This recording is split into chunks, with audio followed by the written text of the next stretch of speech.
Kejadian mengerikan sebelum Susana meninggal dan pesan terakhir untuk suaminya. Kamu pasti kepengen punya anak kandungnya itu mah nanti nggak kepikiran sekarang lah. Enggak. Kamu harus janji sama aku. Kalau nggak aku meninggalnya aku penasaran nih. Waktu saya di kamar, tiba-tiba Susana tuh teriak-teriak. Oh, bukan teriak ya, kayak gitu kan. Saya masuk ke kamar, kenapa mah? Aku masuk ke kamar, Susana megang tangan saya kenceng-kenceng. Susana tuh melihat ke atas, ketakutan, dan saya pun lihat ke atas. Jadi sesosok hitam berterbangan di langit-langit itu, terbangan. Susana pun tahu kayak itu bahwa dia tuh mau malaikat pencabut nyawa lah gitu.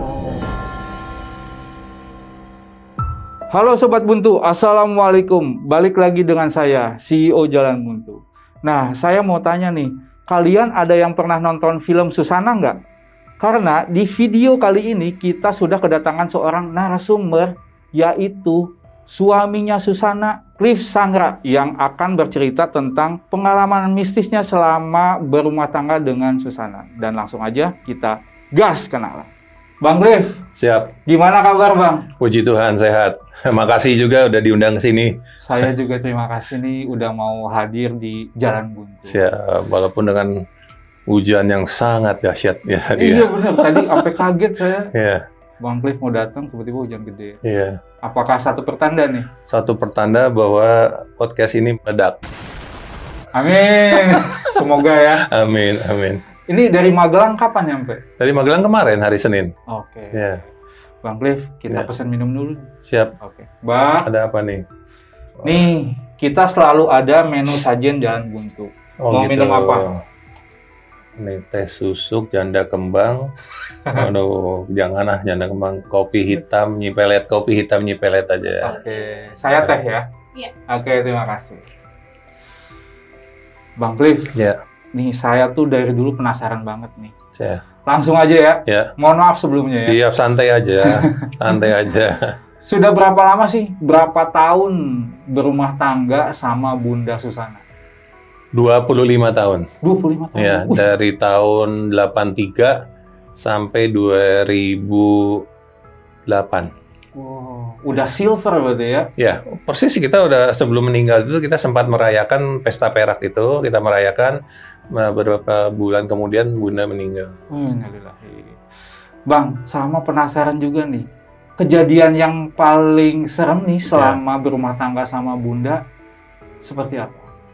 Sebetulnya banyak ya yang seram itu ya. Jadi ada beberapa pilihan, jadi saya mau milih yang paling seram tuh rata-rata juga semua seram gitu ya.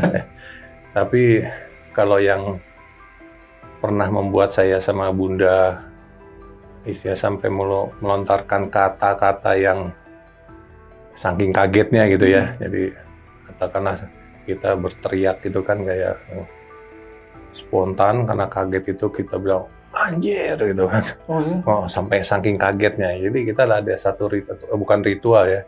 Kita berpuasa, kita puasa memang kebiasaan saya sama Bunda suka puasa. Ada hari-hari tertentu, waktu-waktu tertentu, berapa lama, berapa hari kita berpuasa gitu. Ada memang puasa itu ada tujuannya lah. Kita punya satu keinginan, kita pengen keinginan ini apa ya, lalu kita berdoa sama Tuhan ya. Jadi kembali lagi walaupun bagaimanapun juga kita tuh berdoa, kita mohon sama Tuhan, kita berpuasa, kita kepengen ini, kita tirakat, kita pergi ke suatu desa atau suatu hutan yang tidak ada manusia di situ. Jadi memang betul-betul sepi sekali gitu kan.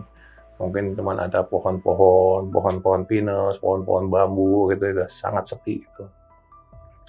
Dan posisinya Bunda sama saya memang tidak terlalu berdekatan gitu, bukan sebelah-sebelahan, agak jauh gitu. Tiba-tiba kira-kira jam berapa ya? Katakanlah jam 2 apa setengah 3 pagi gitu. Jadi kita lagi habis berdoa, habis apa? Kita lagi memandang ke satu tempat gitu, ke arah pohon-pohon bambu, ada jalanan kecil setapak gitu. Dari kejauhan tuh ada sosok manusia dari jauh gitu. Gelap gitu kan. Datang, mulai kelihatan jelas perempuan.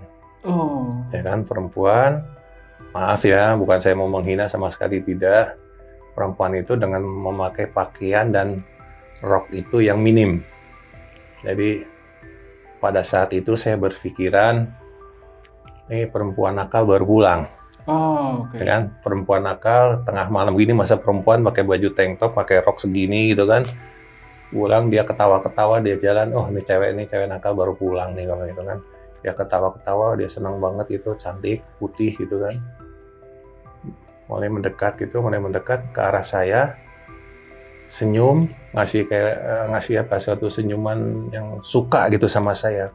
Saya kan juga, yang dilihat saya benar apa bukan gitu kan.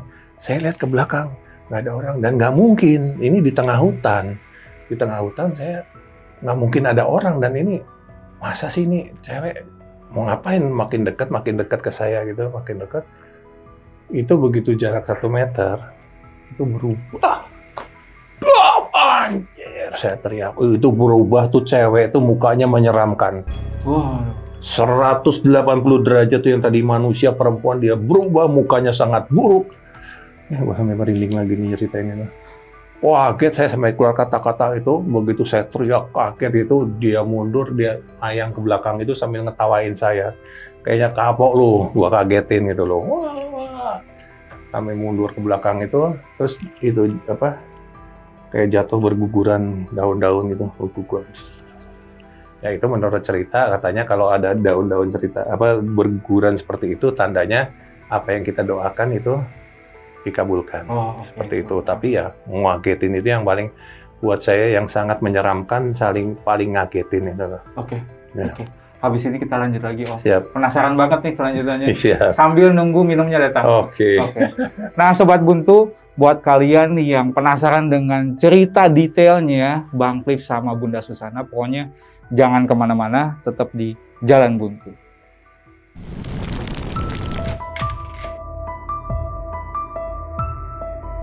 Selamat datang di channel Jalan Buntu yang akan menemani malam kalian.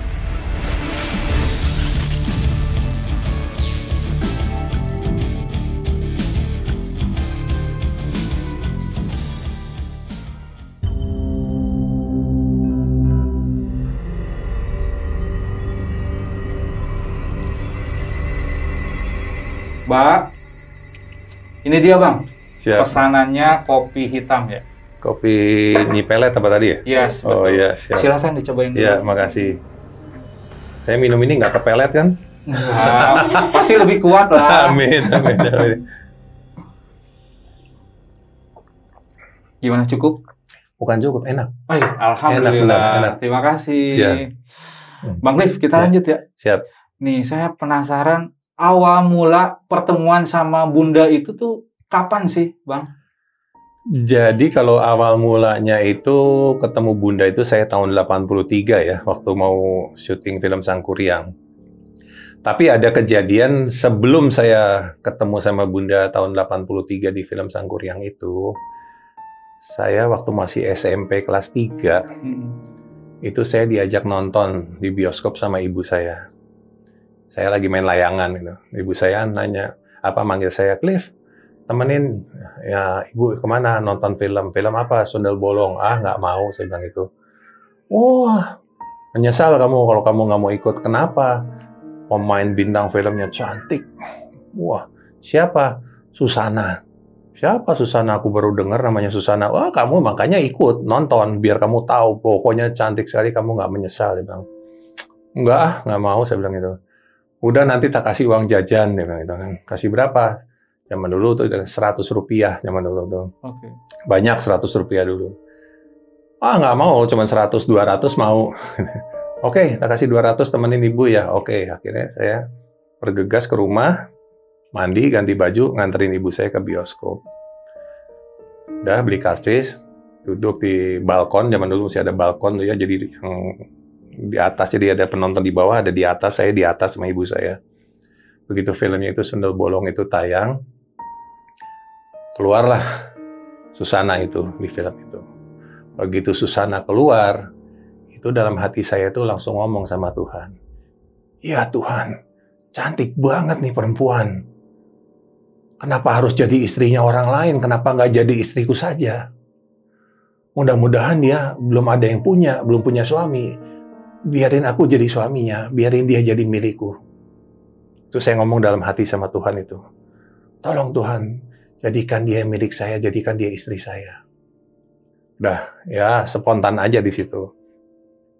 Sampai pulang ke rumah, keesokan harinya juga ketemu sama teman-teman. Teman-teman cerita lagi, besok kalau lu mau punya istri lu mau namanya siapa?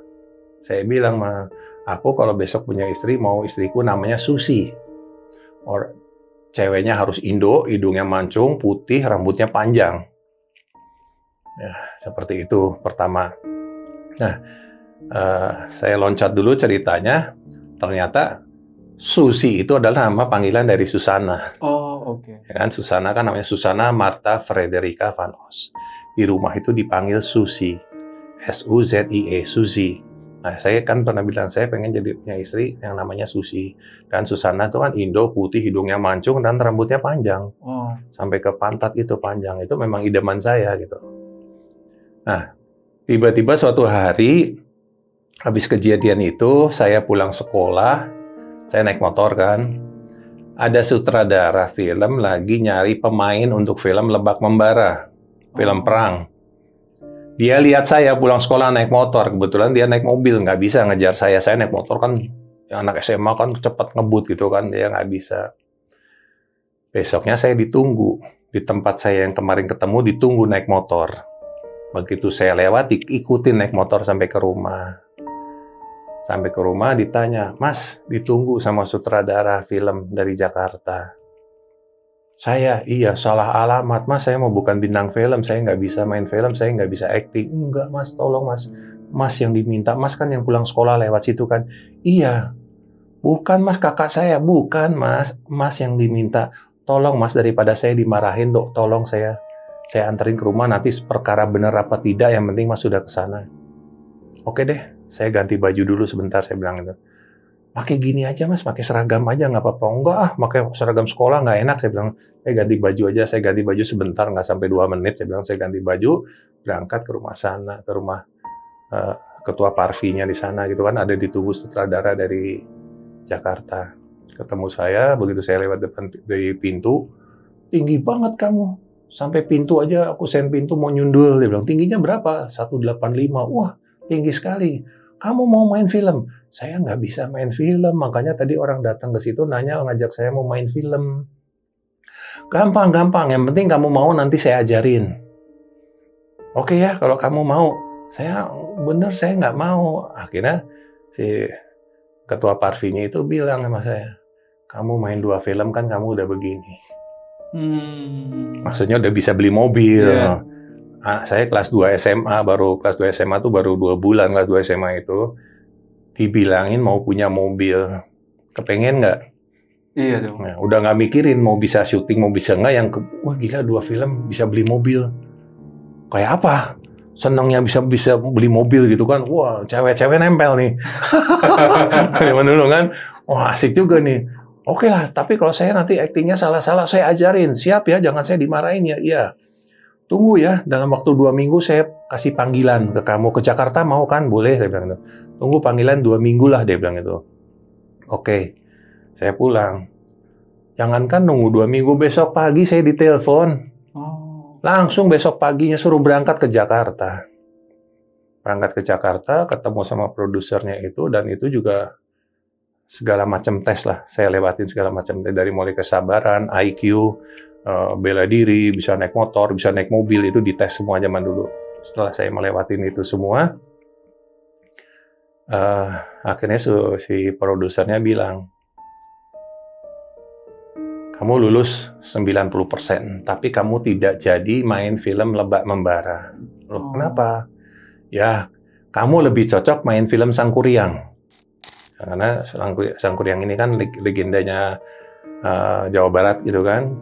Logat-logatnya kamu juga kan logatnya Sunda. Dia bilang itu, saya ngomong logatnya Sunda dulu. Jadi bagus banget. Posturnya kamu juga pas banget sebagai Sangkuriang. Jadi kamu lebih cocok untuk main Sangkuriang. Dia bilang itu. Gimana, ada masalah? Enggak ada masalah, sama aja buat saya gitu. Ya, oke, ini film action, kamu bisa bela diri kan? Kamu bela diri kan? Ya, saya bela diri. Memang saya dari kecil udah bela diri. Oh, jadi nggak ada masalah, nggak ada. Oke. Tapi 10%-nya ini yang mengganjal kamu, yaitu dengan 10% ini kalau tidak cocok, yang 90% itu kamu lulus itu gugur. Oke. Jadi kamu tidak jadi main film. Loh, apa yang 10%-nya itu? 10%-nya itu Susana.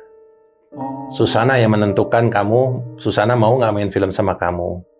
Jadi kalau Susana bilang dia nggak cocok sama kamu, ya sudah kamu pulang, nggak jadi main film. Jadi besok kamu kembali ke sini jam 11, nanti tunggu Susana datang. Susana mungkin lihat kamu, ngobrol sama kamu, biar Susana yang memutuskan untuk karena terkenal zaman dulu Susana tuh ya siapapun pemeran film yang main sama Susana itu Susana yang menentukan. Jadi pemainnya siapa itu Susana yang memilih. Sampai skenario itu pun cerita tuh nanti dirombak sampai 3 kali 4 kali itu sama Susana dirombak. Jadi cerita versi aslinya tuh bisa berubah sekian puluh persen tuh. Ini jelek, ini harus begini. Ini jadi Susana pun ikut andil dalam skenario. Sampai betul-betul sesuai dengan keinginannya, baru mau syuting. Kalau tidak sesuai dengan keinginannya, nggak mau syuting. Kembaliin duit kontrak, kembaliin itu. Ya, dia nggak ragu untuk mengembalikan uang kontrak itu sekian puluh juta zaman dulu itu nggak jadi masalah. Yang penting dia punya prinsip orang nonton bioskop berani datang ke bioskop, dia sudah mengorbankan mengeluarkan uang. Maksudnya apa dia mengeluarkan uang? Minta dihibur.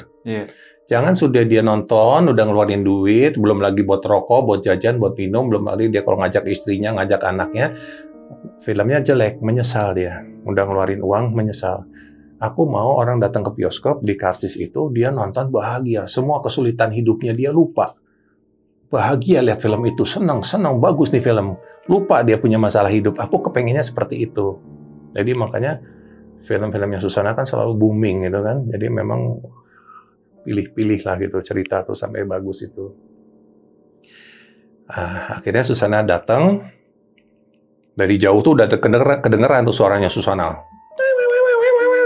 Agak cerewet gitulah gitu kedengaran. Susana datang, lihat saya dari jauh, langsung masuk ke kamarnya produser. Kira-kira setengah jam di kamarnya produser, keluar, nyamperin saya, ini yang namanya Cliff. Iya Mbak, saya bilang gitu. Cowok alisnya dicabutin, palsu ya alismu? Enggak Mbak, asli Mbak. Wah, asli apa? Kelihatan dicabut kayak begitu? Enggak Mbak, asli nggak dicabut. Yang bener, coba sini aku lihat, dideketin loh, dilihat, dipegang alis saya. Iya lo asli lo. Gila lo cowok asli alisnya kayak cewek. Bagus banget. Aku juga kepengen lo punya alis kayak gitu. Biar nggak repot bikin alis. Aku kan lihat alisku jelek kan alisku. Setiap kali aku mesti bikin alis gitu kan nggak bagus alisku. Tapi kamu tuh udah nggak usah diapa-apain alisnya bagus ya begitu. Ini di keluargamu alisnya gini semua? Enggak Mbak. Jadi cuma saya sendiri. Kamu sendiri dari berapa keluarga? 11 keluarga, 11 kakak beradik. Cuma satu-satunya alisnya seperti ini. Iya Mbak, kok bisa ya? Nggak tahu Mbak, saya juga dari sononya ya bilang, oh ya udah ya tak tinggal dulu pulang ya, dah gitu, dah. Ya iyalah, ini maksudnya gimana sih? Ketemu cuma kayaknya semenit 2 menit ngomong gitu doang terus tinggal pulang. Terus keputusan saya nih gimana di sini gitu loh. Jadi main film apa enggak gitu kan saya nggak tahu. Begitu Susana keluar, baru saya dipanggil masuk sama produsernya itu. Begitu masuk produsernya kasih salam sama saya. Selamat ya. Selamat apa? Selamat. Susana mau main sama kamu. Amin. Terima kasih ya. Jadi bersyukur karena Susana tuh tidak setiap orang bisa main dengan Susana. Susana tuh pilih-pilih gitu. Jadi kamu dipilih sama Susana tuh kamu beruntung dia bilang gitu. Apalagi kamu pemain baru. Ya terima kasih. Saya siapin kontraknya dia bilang gitu kan. Saya siapin kontrak, saya tanda tangan kontrak itu untuk main film Sangkuriang. Nanti selamatan tanggal, kalau nggak salah saya ingat tuh selamatan itu tanggal 10 November tahun 82. Ya, selamatan terus syuting, hari itu juga syuting, ya udah berjalan lancar. Dan saya sama Susana selama di lokasi syuting itu gimana ya? Ya maaf ya, saya lihat Susana tuh kayak lihat apa ya? Kayak lihat harimau.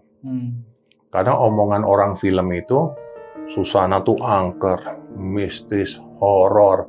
bahaya, cepat tersinggung, cepat marah, bisa ditendang, lu bisa keluar dari film ini, lu bisa nggak jadi main film, lu jangan macam-macam sama Susana. Jadi saya nengok mukanya Susana pun saya nggak berani. Jadi kalau saya mau lihat Susana, ya saya nyolong-nyolong gini, pura-pura apa, saya sekelebat gitu kan. Nggak berani saya liatin gini langsung, itu nggak berani. Sekelebat gitu. Suatu saat, begitu saya lagi gini, Susana pas nengok liatin saya, ini jantung saya, blek, mati gua di sini gitu. Tahu-tahu saya dipanggil, sini, hah, sini, lihat ke belakang, siapa mungkin di belakang saya dipanggil, nggak ada, cuman saya gitu, sini kamu sini, saya Mbak, iya sini, waduh ini kaki saya mau jalan tuh kayak mau lepas tuh loh rasanya. Mau diapain nih gue gitu kan, karena doktrin dari orang-orang film itu Susana tuh kan begitu angker gitu kan. Saya datang begitu ke Susana, sini duduk di pangkuanku. Bayangin aja, dalam posisi seperti itu saya suruh duduk di pangkuannya Susana. Kayak apa perasaan saya pada saat itu? Keringat dingin, pingsan lah di situ. Di sini Mbak, saya duduk sebelah sini aja. Enggak, sini duduk sini. Duduk. Pegang kepala saya dielus, disikap, blek, taruh sini dielus kepala. Aduh, orang-orang satu film tuh ngeliatin saya tuh udah impossible, tidak mungkin. Saya dielus-elus, kamu tuh udah tanggap anakku, nggak usah takut sama siapapun di sini, ada apa-apa kamu ngomong sama aku, mau minta apa-apa, keperluan apa-apa kamu minta sama aku. Ya Mbak, ada keluhan apa kamu sini? Nggak ada Mbak, jujur nggak usah takut. Nanti Mbak, biar Mbak yang nolongin kamu. Nggak Mbak, aman-aman aja kok. Bener ya, tapi kalau kamu ada apa-apa, kamu ngomong sama Mbak ya. Kamu nggak usah khawatir. Kamu tuh anakku. Kamu tuh sudah persis anakku yang hilang. Maksudnya Mbak, anakku kan meninggal. Anak yang pertama yang cowok itu, yang Ari. Iya. Terus baru anakku kan dulu dibunuh. Oh iya. Ya, dibunuh sama seseorang itu, ditusuk dekat rumahnya itu kan sampai meninggal. Jadi aku lihat kamu, aku seperti lihat anakku sendiri. Umurmu berapa? 17, Mbak. Anakku 17 tahun waktu meninggal.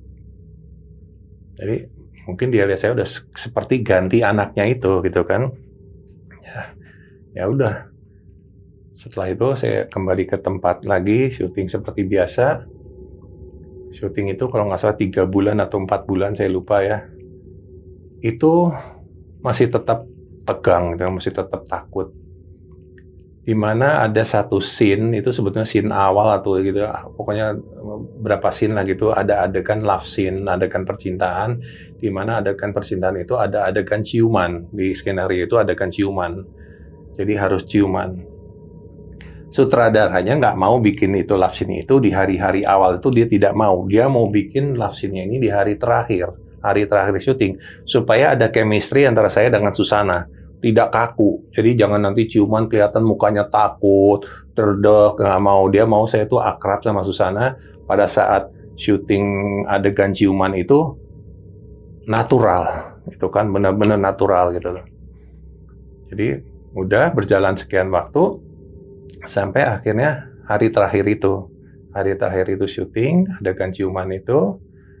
Sebelum adegan ciuman itu, saya udah minta maaf dulu sama Mbak Susi. Mbak, saya minta maaf ya Mbak, saya bukan cari kesempatan di sini. Oh, sebelumnya sutradara bilang gini sama saya, Cliff, Susana nggak mau ciuman sama lo.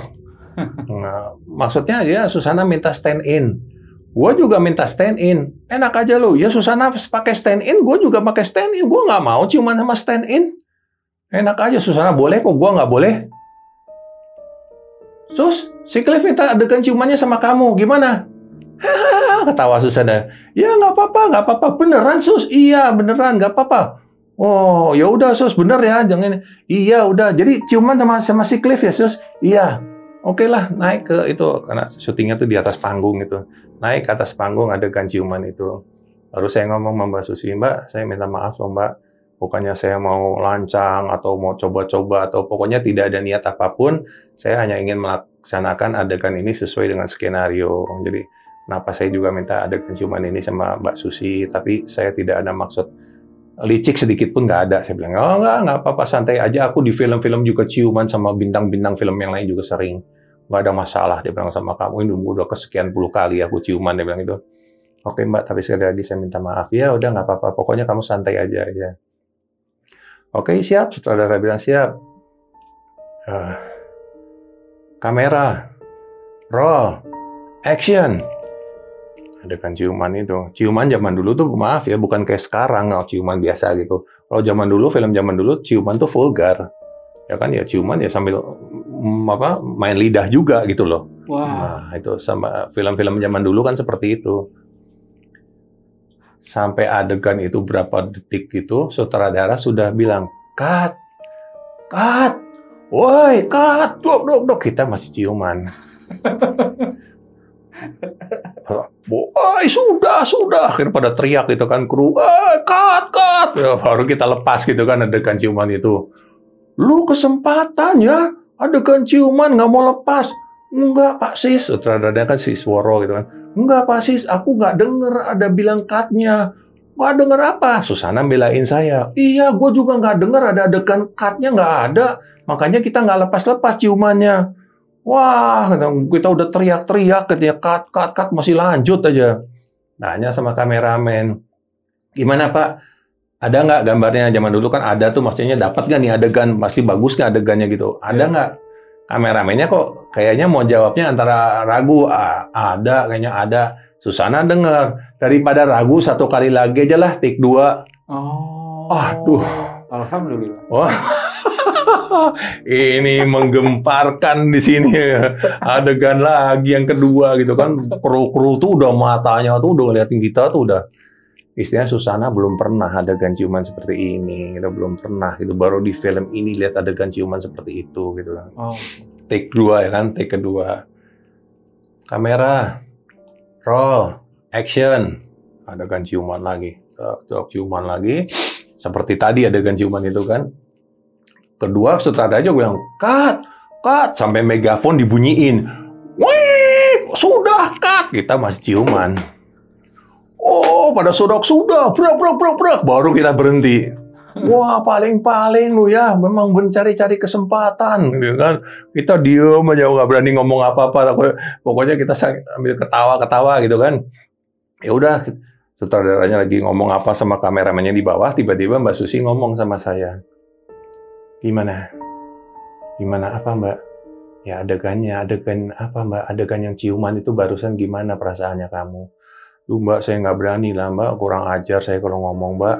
Tapi ya justru saya minta dari Mbak sendiri gimana? Ya kamu dulu gimana perasaan kamu? Seneng, suka, takut? Ya Mbak, berkecamuk semuanya Mbak, antara takut, seneng, dan kayak ada sesuatu apa ya di dalam diri saya tuh kayak ada sesuatu. Saya zaman dulu bilangnya bukan chemistry ya. Chemistry kan belum ada tuh, tahun 82 kata-kata chemistry itu nggak ada. Pokoknya ada getaran di dalam hati saya tuh menyukai ini gitu loh. Nah, terus Mbak sendiri gimana? Aku juga sama. Hah? Susana loh, bintang top loh. Apa powernya dia kayak apa gitu kan? Dia bilang aku juga sama. Kayak apa perasaanku saat itu? Yang benar Mbak, iya aku juga belum pernah aku adegan ciuman merasakan seperti ini baru sekarang. Aku berpuluh-puluh tahun adegan ciuman sama siapapun belum pernah ciuman seperti ini. Masa sih Mbak bikin aku kayak nggak percaya gitu. Benar, aku kalau ngomong apa adanya. Aku betul-betul menikmati adegan ciuman ini, dia bilang gitu. Udah makasih Mbak. Udah selesai lah syuting itu kan, selesai syuting, pulang ke rumah masing-masing selesai kan, tuh syuting Sang Kuryang tuh selesai. Pulang ke rumah 3 malam saya nggak tidur. Waduh. Betul itu saya hitung 3 malam. Gini saya, mikirin adegan ciuman itu tadi itu. Hari keempat siang saya memberanikan diri untuk telepon Susana. Karena dulu saya pernah dapat nomornya dari Susana kan, kalau ada apa-apa telepon aku kasih nomor telepon rumahku, dia bilang gitu kan, aku simpen nomornya. Aku telepon, tut, diangkat. Karena, halo, aku tahu dong, halo itu suaranya siapa, aku tahu udah 3 bulan, 4 bulan ketemu, masa nggak tahu suaranya gitu kan. Halo, selamat siang Mbak Susi, apa kabar? Ini Cliff Mbak. gimana kabar kamu? Gini-gini, baik Mbak, gini-gini. Kok tumben telepon aku? Iya Mbak, saya maaf sekali lagi, saya memberanikan diri. Saya mau cerita Mbak, apa adanya, tidak ada maksud apa-apa, tapi Mbak jangan marah. Saya bilang, iya, ya nggak apa-apa. Sekali lagi ya Mbak, jangan marah. Yang penting saya udah pelong bisa mengutarakan ini. Iya, iya, kenapa? Mbak, saya 3 malam nggak bisa tidur Mbak. Loh kenapa? Mikirin adegan ciuman itu Mbak. Aku juga sama. Hah? Maksudnya Mbak, aku juga 3 malam nggak bisa tidur mikirin ciuman itu, katanya. Masa sih Mbak, emang apa sih kelebihannya saya? Dia bilang, ini saya cerita sungguh loh Mbak, jangan bercanda. Saya bilang, enggak, aku juga merasakan tuh adegan ciuman itu sampai 3 malam aku nggak bisa tidur mikirin itu terus. Dia bilang itu. Aduh Mbak, maaf ya Mbak, sekali lagi. Aku kebanyakan minta maaf, sangat takut salah gitu kan. Mbak, daripada saya gini terus Mbak, kebayang-bayang terus, boleh dong Mbak saya ketemu Mbak. Ketemu maksudnya, ya saya main ke rumahnya Mbak. Kamu? Hah? Anak 17 tahun, berani ketemu sama aku seorang janda? Anak 2, janda umur 39 tahun, aku nih janda 9 tahun loh. Bilang gitu. Mau ketemu sama aku, berani kamu? Ya kalau Mbak ngizinin, ya aku datang. Kalau Mbak nggak ngizinin, ya saya nggak berani. Boleh ya Mbak? Serius kamu? Iya Mbak. Gimana Mbak? Boleh nggak aku datang? Kapan? Besok ya Mbak. Jangan besok. Besok hari Sabtu aja. Dia bilang itu. Ya mungkin aku telepon hari apa nggak tahu. Dia bilang besok Sabtu aja malam Minggu. Aduh. Malam Minggu ya. Dia bilang itu. Oke, jam berapa Mbak? Jam 7. Jadi malam Minggu hari Sabtu jam 7 ya Mbak. Aku ke rumah Mbak. Iya. Dah ke rumahnya di Jalan Wijaya itu Jakarta. Hari Sabtu jam 7. Ketemu, ngobrol gini, belum deket-deketan itu enggak, masih ngobrol jarak gini ya, cerita soal di film, gini-gini gimana soal adegan ciuman tadi ya, gini-gini. Tidak ada maksud apapun bahwa pada saat itu saya berani mengutarakan bahwa saya sayang atau senang atau cinta sama Susana itu tidak ada. Masih jaga jarak gitu. Udah ngobrol, kira-kira saya udah tahu waktu lah. 1 jam, saya lihat jam 8, Mbak, saya izin pulang. Loh kenapa cepat-cepat? Udah 1 jam, Mbak, udah cukup. Saya bilang, masa bertamu lama-lama. Ya, baguslah kalau kamu tahu waktu, dia bilang itu. Izin ya, Mbak. Ya, kita kan minggu depan kan ketemu lagi. Ketemu di tempat dubbing. Zaman dulu kan dubbing gitu kan. Ketemu, oh iya, Mbak. Besok Senin, minggu depan hari Senin kita ketemu dubbing. Iya, Mbak. Nanti ketemu di tempat dubbing ya. Iya. Itu belum terjadi apapun. Hari Senin, dubbing, ketemu kan seminggu kemudian tempat dubbing saya duduk di sini, ini bangku kosong, sebelahnya saya bangku kosong. Dubbing, saya dari pagi itu ya, katakanlah saya dubbing itu dari jam 8 pagi. Susana tuh baru datang setelah makan siang. Biasa suaranya kedengeran lagi. Apa kabar Mbak? Selamat siang Mbak. Iya, kamu dari kapan? Dari pagi? Iya, dari pagi. Susana duduk di sebelah saya. Aduh, kaku gue langsung. Aku takut loh, bergetar. Susana duduk di samping saya, gimana sih perasaannya? Oh, udah cerita dubbing, kamu udah bisa dubbing ini, bisa ngikutin kan, bisa Mbak, pelan-pelan ya bagus. Pokoknya gini dia cerita dia ngomong. Itu yang gila luar biasa. Tiba-tiba Susana tuh nengok ke saya. Cium. Hah? Cium. Maksudnya apa, Mbak? Cium. Maksudnya saya nyium Mbak Susi, ya? Iya, cium. Cium apanya, Mbak? Ya cium sini, bibirku dicium. Serius? Serius.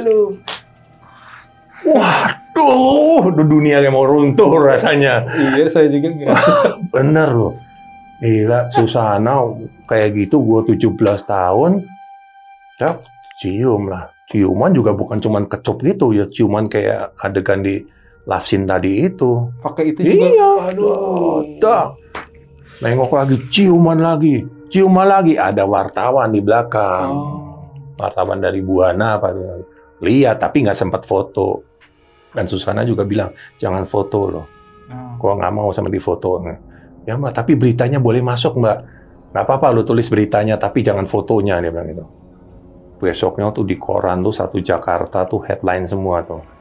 Susana berciuman dengan Cliff Sangra di lokasi dubbing. Itu satu Indonesia heboh itu. Heboh satu Indonesia itu. Gara-gara adegan ciuman itu. Masuk itu udah mulai adegan ciuman itu setiap hari dubbing, udah ciuman terus setiap hari itu. Ciuman setiap ketemu ciuman.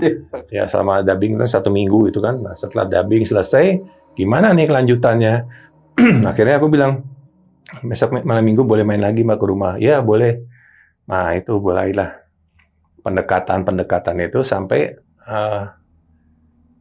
saya mengutarakan bahwa ketulusan dari hati saya bahwa saya tuh suka sama Mbak Susi, saya bilang gitu kan. Tulus, nggak main-main. Saya betul-betul pengen Mbak Susi itu jadi istri saya lah, saya bilang gitu. Kamu sudah pikir baik-baik kan, banyak cewek-cewek yang masih muda-muda, 16, 17 tahun, seumuran kamu cantik-cantik. Kenapa kamu nggak pilih mereka? Aku nggak tertarik, Mbak. Betul, aku nggak tertarik. Mereka cantik, tapi aku nggak tertarik. Aku lebih tertarik sama Mbak. Aku nih janda loh. Udah 9 tahun, punya anak 2. Nggak ada masalah, mah buat saya mah nggak ada masalah. Yang penting Mbak Susi mau nggak sama saya? Ya, aku sambil jalan ya, tak pikir-pikir sambil jalan. Tapi Mbak, kembali saya tulus, Mbak. Saya tulus betul-betul. Saya tuh senang sama Mbak, saya bilang itu. Nah, selama proses itu, ujian-ujian itu banyak sekali yang datang sama saya gitu kan.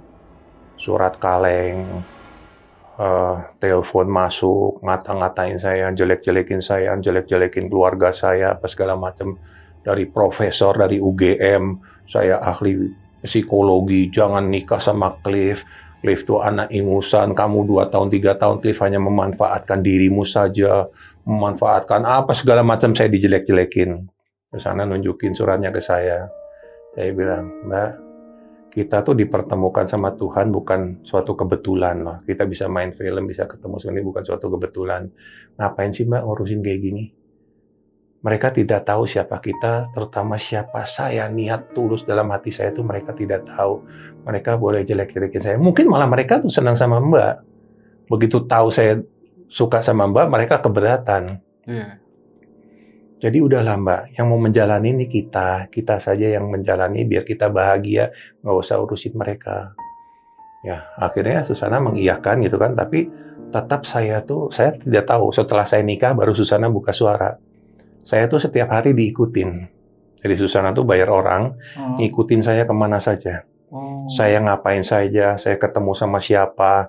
Sampai akhirnya Susana mau memutuskan menikah sama saya itu, alasannya adalah orang-orang nanya kan, kenapa sih Sus, lu punya pacar yang senang sama lu tuh dari jenderal, dari menteri, dari artis, dari pengusaha.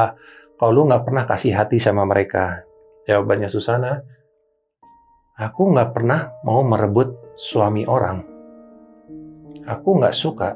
Aku bukan perebut suami orang. Jadi, kalau aku sama Cliff, aku tahu Cliff itu orangnya tulus, dan dia masih single, dia tidak punya pacar, dia belum menikah, dia tuh betul-betul seorang diri, dan dia orangnya baik. Makanya aku suka sama Cliff, makanya aku pilih si Cliff jadi pendamping saya. Jadi itu keputusannya Susana seperti itu. Jadi kenapa Susana mau milih saya? Padahal saingan-saingannya saya itu kan orang-orang besar semua katakanlah. Tapi Susana seperti bilang, mereka orang besar, mereka saya anggap sebagai kawan, tapi bukan sebagai pacar atau akan menjadi suami saya, tidak. Saya tidak suka itu. Kalau kamu kan istilahnya polos. Polos, mesti bening lah katakanlah saya tuh. Makanya Susana mau nikah sama saya, sampai terjadilah pernikahan itu. Alhamdulillah.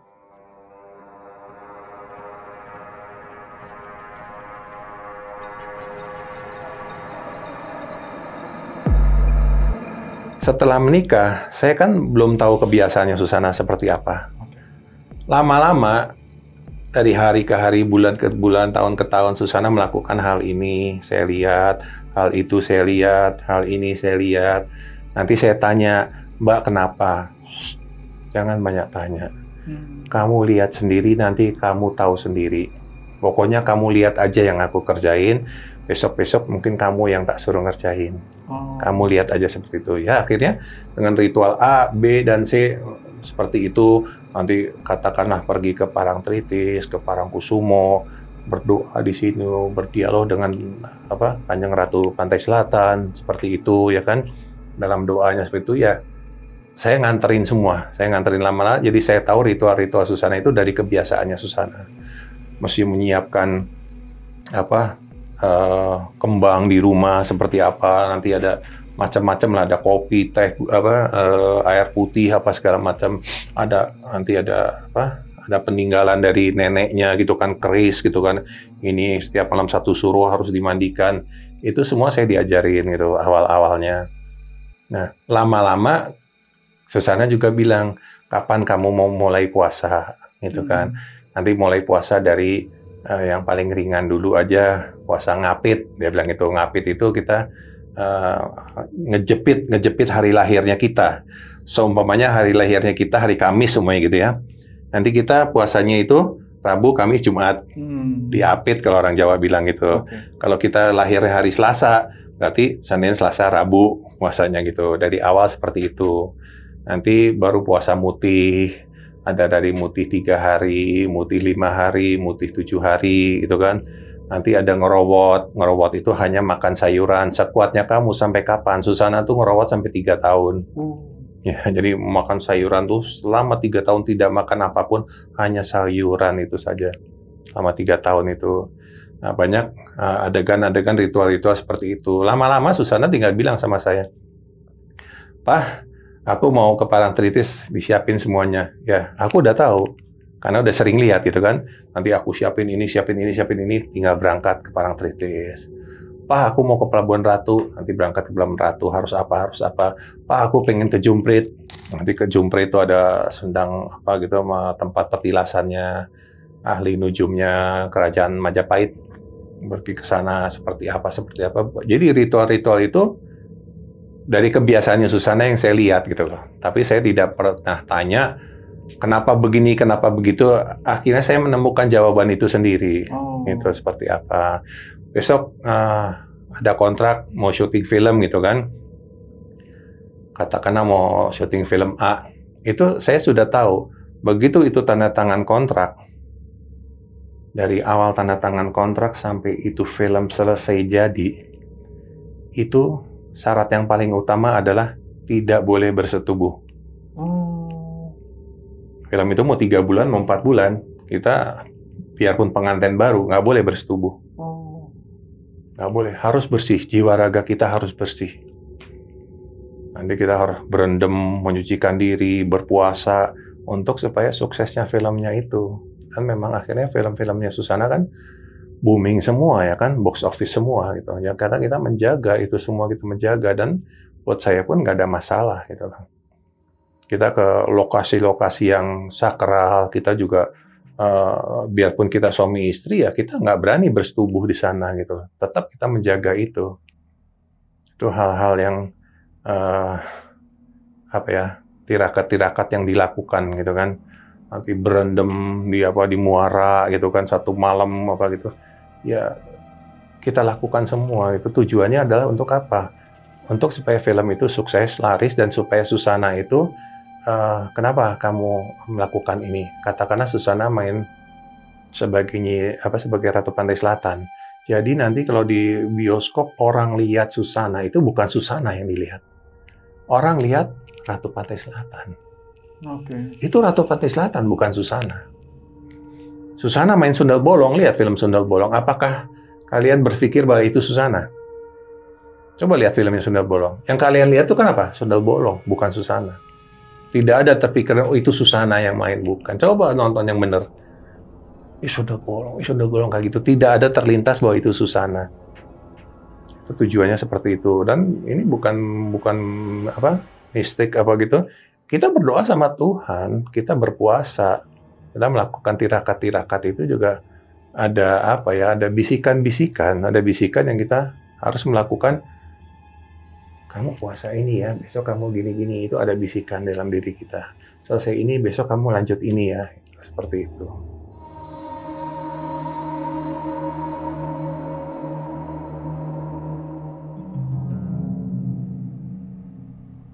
Jadi terutama di rumah saya sama Susana di Jalan Wijaya, Jakarta Selatan itu.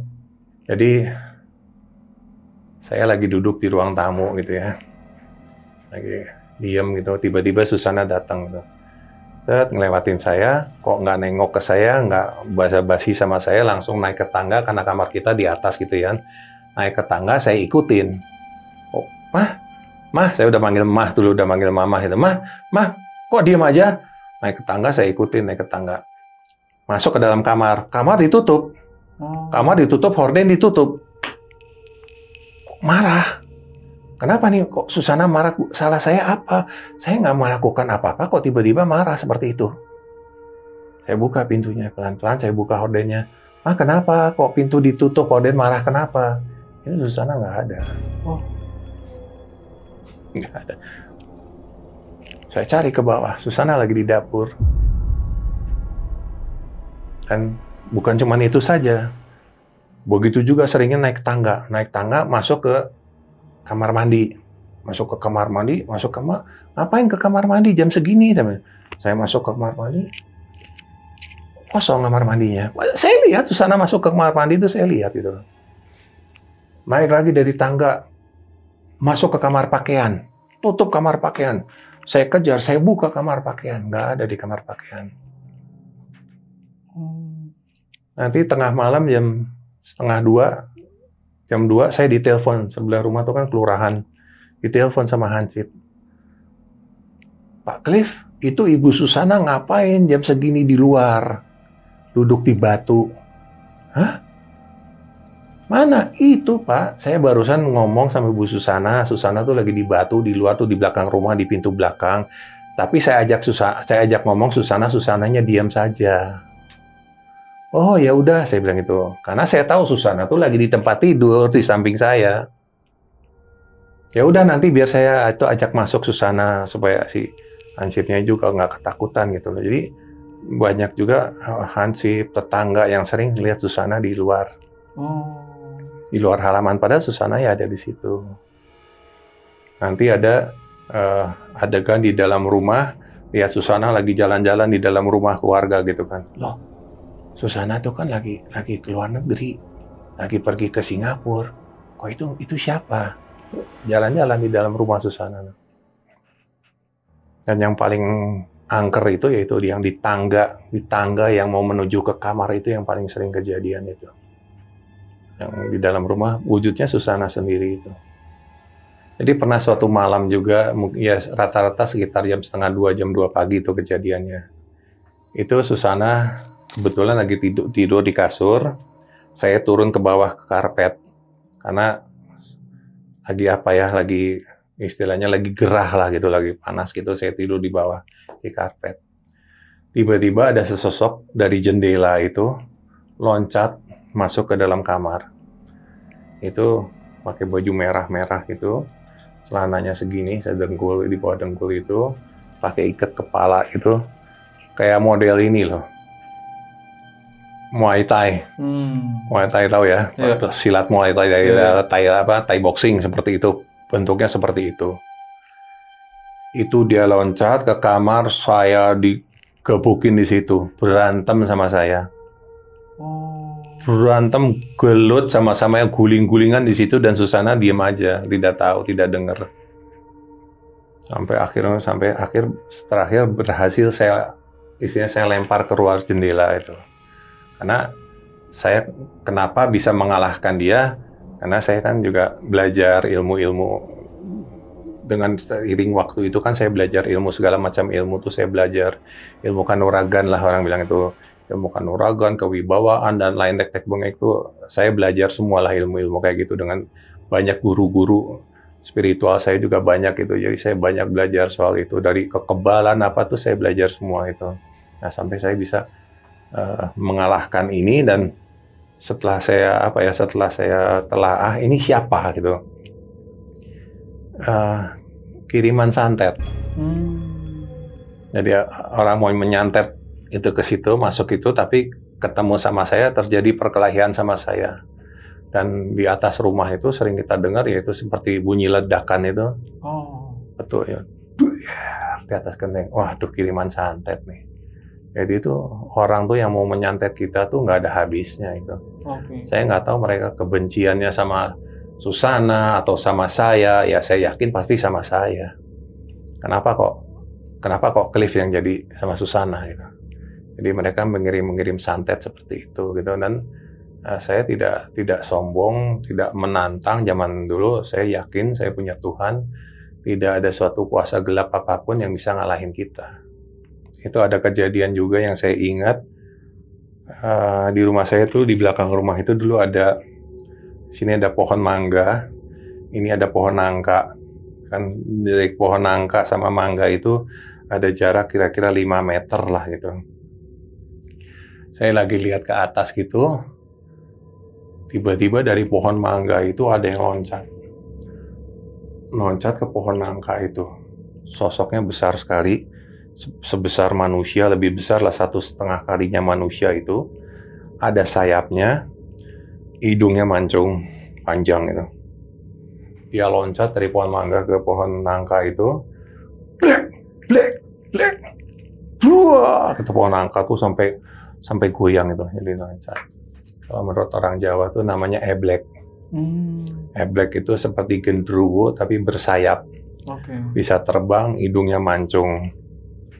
Dan kalau itu di belakang bangunan rumah saya, kalau yang di Magelang itu, kalau kita ke belakang rumah, itu jangan kaget. Begitu di bawah tangga itu pasti ada yang berdiri, pocong. Oh. Iya. Sampai sekarang. Sampai sekarang. Kadang-kadang malah pocongnya, jadi pocong jangan salah ya, maaf ya, pocong tuh bukan gejlik, bukan gitu loh. Jadi kalau ini pocong, ya dia dia terbang gitu. Yang gejlik itu kan di film. Nggak ada pocong di kenyataan, gejlik gitu, nggak, pocong ya terbang gitu loh. Hanya kejadian di belakang rumah, di atas rumah, tingkat itu, penampakan di pojok rumah, paling pojok, hanya kepala saja. Cuman kepala doang itu, ngeliatin itu ada.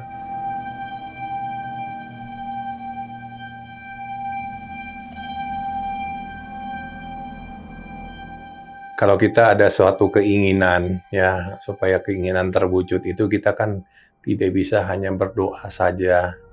Walaupun berdoa itu juga sangat manjur, tapi kan namanya orang Jawa, Susana itu kan kejawen gitu kan, jadi tentu saja dilakukan dengan berpuasa, meditasi. Nah, suatu saat Susana juga, yuk Pak, kita ke tempat di sana, ada nama tempatnya itu saya lupa namanya, tapi hutan lah gitu, nama tempatnya saya nggak ingat tuh namanya apa tuh. Lupa lah namanya. Saya tahu tempatnya itu, yuk kita ke sana. Ngapainnya kita meditasi, kita isinya di hutan tuh kan sepi, kayak doanya kita tuh lebih, kita mau teriak, kita mau berkata-kata dalam doa itu kayaknya lost. Kita nggak takut kalau di rumah kita berdoa didengerin orang gitu kan. Tapi kalau di hutan kita mau, ya Tuhan, gitu, oh, kita mau minta bebas gitu kan di hutan itu kan. Makanya kita nyari suatu tempat yang sepi, ada suatu permintaan atau keinginannya supaya ini bisa terwujud gitu kan. Akhirnya kita ke sana meditasi dengan berpuasa segala macam, ya jaraknya saya Susana agak jauh gitu kan. Saya di sini, Susana di sana. Tapi ya lihat kejadian itu, lihat gitu loh. Ya, kalau nggak salah tuh setelah hari ketiga ya. Hari ketiga kita berpuasa di sana. Jadi katakanlah mau hujan, mau angin, mau apa, kita tidak boleh pergi dari situ. Ya, mau hujan sampai basah apa, pokoknya di situ aja. Ya pada saat itu kebetulan memang tidak hujan gitu kan, jadi kita tetap di situ. Tiba-tiba kurang lebih tadi itu tengah malam, 1:30, jam 2, pokoknya kurang lebih. Karena menurut saya rata-rata hantu atau iblis atau setan tuh paling sering tuh keluar tuh jam-jam segitu. Di atas jam 11 sampai jam 3. Dan yang paling sering itu selalu di atas jam 1. Jam 1, 1:30, jam 2, 2:30 itu paling sering itu keluar. Tiba-tiba saya lagi duduk, diam itu, ada jalan setapak itu, ada yang jalan. Dari jauh gitu kan, lama-lama baru kita lihat itu siapa nih, lama-lama baru kita tahu oh, itu orang nih gitu kan, orang gitu. Makin dekat, lalu, wih, kok perempuan? Ini perempuan nggak bener nih, maksudnya perempuan nakal, batin saya gitu kan. Karena masa tengah malam begini, cuman pakai baju tank top, pakai rok segini gitu kan, rok pendek gitu, Ini kalau nggak perempuan nakal kan nggak mungkin. Dan ini perempuan kok nekat sekali. Masa sih berani seorang perempuan seperti itu jalan di tengah hutan jam segini sendirian? Itu kita nggak kepikiran kok berani gitu loh. Ini apa di sini ada perkampungan? Kayaknya nggak ada perkampungan di sini. Dia makin dekat tiba-tiba dia senyum, dia ketawa sama saya gitu. Kayaknya ngelihat saya tuh senang banget gitu loh. Ini siapa sih nih yang disenyumin gua apa orang lain di belakang saya gitu kan? Di belakang saya nggak mungkin lah nggak ada orang, sepi wong saya sendiri gitu kan. Makin lama makin dekat dia ketawa. Wih, ceweknya kok cantik. Cantik ya nggak biasalah, normal ukuran perempuan itu kan 160 tingginya gitu, badannya biasa gitu. Putih, cantik, cuman pakaiannya seperti itu, makin dekat. Begitu dekat, mungkin seperti dia mau ngomong sesuatu sama saya juga kayak mungkin mau bertanya gitu kan, ngapain jam segini di sini, mau ketemu siapa, mungkin ada pertanyaan seperti itu yang saya mau ungkapkan. Begitu dekat 1 meter, dia berubah wujud. Wah, saya kaget di situ, kaget karena dia berubah wujud 180 derajat, dia tiba-tiba berubah, mukanya buruk sekali, buruk. Dia ketawa sambil mundur, sambil terbang, saya sambil ngeluarin kata-kata gitu kan, anjir, itu saking kagetnya saya gitu. Dia mundur, dia ketawa, dia ketawain saya, kayaknya dia bangga lihat saya kaget gitu kan. Terus jatuh berguguran daun-daun tuh, padahal yang nggak mungkin lah. Seperti hujan salju, tapi ini daun gitu. Ya, akhirnya menurut cerita orang sepuh-sepuh gitu, yang orang spiritual, kalau tandanya seperti itu, berarti doanya kamu dikabulkan gitu. Di sini ada tanda-tanda doanya kamu dikabulkan gitu. Itu cuma tanda aja, dia bilang. Oh ya, puji Tuhan, amin kalau memang itu seperti itu. Tapi ya, kagetnya itu yang setengah mati itu, dikagetin wujudnya tuh buruk, pokoknya buruk sekali mukanya itu. Bayangin aja, perempuan cantik, tiba-tiba berubah wujud di depan kita, kayak apa? Kagetnya itu. Jadi setelah 25 tahun saya menikah dengan almarhum itu, sempat merayakan pesta perak, dan sebelum meninggal itu Susana berpesan sama saya, sampai ada surat wasiat. Dia bikin surat wasiat, kalau saya meninggal tidak mau di rumah sakit atau dibawa ke rumah sakit, saya tidak mau. Saya mau meninggal di rumah, ditungguin sama papa. Jangan ada orang lain. Aku cuma percaya sama kamu. Jangan ngomong gitulah, mah. Enggak, aku harus ngomong seperti ini. Supaya jelas, supaya clear semuanya. Susana pun bikin rekaman. Aku bikin rekaman, kaset, minta kertas HVS, dia tulis juga apa maunya sebelum meninggal itu. Nanti kalau sampai aku meninggal, aku minta dipakein pakai baju putih, pakai ini, nanti kamu dandanin aku dikasih alis, dikasih andeng-andeng apa namanya, andeng-andeng karang tuh apa? Oh, oke. Tai lalat ya, kasih tai lalat. Terus aku dikasih lipstik, dia bilang gitu. Nanti lipstiknya dimasukin di dalam peti matinya aku, dia bilang gitu kan. Sama rosario tuh kayak orang kalau Islam tuh tasbih gitu ya. Ini di Katolik itu kan rosario gitu. Mah kok ngomong seperti itu sih, mah? Enggak, aku udah tahu, aku nggak lama lagi meninggal katanya. Jadi tolong disiapin itu di situ, mana di lemari, ambil, kamu taruh di meja itu supaya aku lihat, dia bilang gitu kan. Ya udah, tapi jangan ngomong kayak gitu lagi. Enggak, aku harus ngomong seperti itu. Jadi kamu pun kalau aku nggak ada, kamu nggak kaget. Udah panggil notaris, ya kan? Panggil notaris, bikin surat wasiat. Maunya kalau meninggal, tidak boleh ada saudara siapapun ataupun yang mengaku saudara, anak kandung siapapun, tidak boleh ada yang ngurusin kematian saya sampai penguburan saya. Apapun tidak ada yang boleh ikut campur. Yang boleh mengurusi jenazah saya sampai pemandiannya saya, pemakamannya saya, cuma satu orang, yaitu suami saya, Cliff Andrew Natalia. Dia tulis semua ada di surat wasiat. Jadi Susana tuh udah saking percayanya sama saya gitu. Jadi dia tahu kalau saya itu tidak akan neko-neko, tidak akan macem-macem. Apapun yang Susana minta tuh pasti saya lakukan itu kan. Kamu sanggup lakukan semua ini untuk aku? Sanggup lah, mah. Aku 25 tahun sama kamu, masa hal kecil ini aja nggak bisa? Ya terima kasih. minta didoakan supaya nanti kalau aku meninggal juga kan istilahnya setiap waktu aku meninggal tuh aku udah didoakan lah. Oke, saya udah doakan, udah selesai. Waktu saya di kamar, tiba-tiba Susana tuh teriak-teriak. Oh, bukan teriak ya, kayak gitu kan. Saya masuk kamar, kenapa mah? Aku masuk ke kamar, Susana megang tangan saya kenceng-kenceng. Susana tuh ngelihat ke atas, ketakutan, dan saya pun lihat ke atas. Jadi sesosok hitam berterbangan di langit-langit itu, berterbangan. Terus saya berdoa sama Tuhan, tolong, saya minta tolong Tuhan, panggil kembali itu. Jangan sekarang. Kita belum rela kalau istri saya nih harus meninggal sekarang. Jangan. Dia sangat ketakutan, tolong kasih waktu, tapi tidak hari ini. Saya bilang, tolong. Saya minta dengan sangat.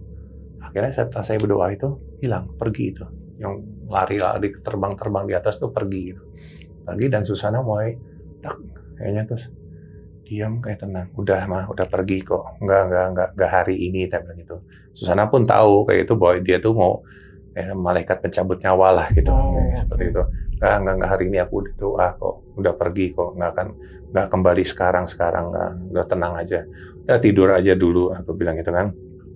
Tidur dulu. Ya udah dia tidur lagi.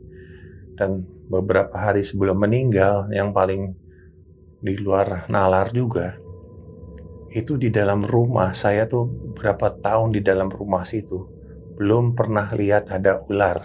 Ular ya, itu sebelum almarhum meninggal itu, 106 ekor ular. Banyak. Ya. Di kamar, di tempat tidur, di bawah pintu, di dalam bak mandi, di tangga, di langit-langit, itu hampir di setiap ruangan, di setiap sudut rumah itu ada ular. Ularnya apa aja? Ular berbisa, ya udah ular kobra, ada ular beling, ada ular segala macam, itu 106 ekor. Dan ya, saya bunuh semua itu. Saya bunuhin semua ularnya semua. Kenapa bunuh? Kenapa ya? Kalau dia kembali lagi, karena kita dulu punya anak kecil di rumah, masih umur berapa tahun itu, masih 4 tahun apa umurnya itu. Nanti kalau sampai ngigit si anak kecil itu gimana? Dan kadang-kadang pagi itu saya bangun tidur, ada bisikan gitu kan. Nanti kalau kamu mau buka pintu, jangan melangkah dulu ya, karena kalau buka pintu itu kan ada tangga 2 trap gitu. Yeah. Kamu bisikan, kamu jangan langsung melangkah ya. Sebelum kamu buka pintu, kamu nengok dulu. Ada yang bisikan gitu. Dan saya begitu keluar, begitu mau buka pintu tuh terbagi 2 gini loh. Jadi bisa dibuka atasnya dulu. Saya buka atas, saya nengok. Itu di bawah pintu tuh udah ada ular 2 gini. Kalau saya buka pintu, saya turun kaki kan, pasti digigit gitu kan. Jadi di ruang tamu, tiba-tiba saya lagi gini, tas, digigit saya di sini, digigit ular itu. Tapi saya kan juga sama Susana dulu punya pegangan anti ular lah, anti bisa ular. Saya dapat dari orang keraton itu.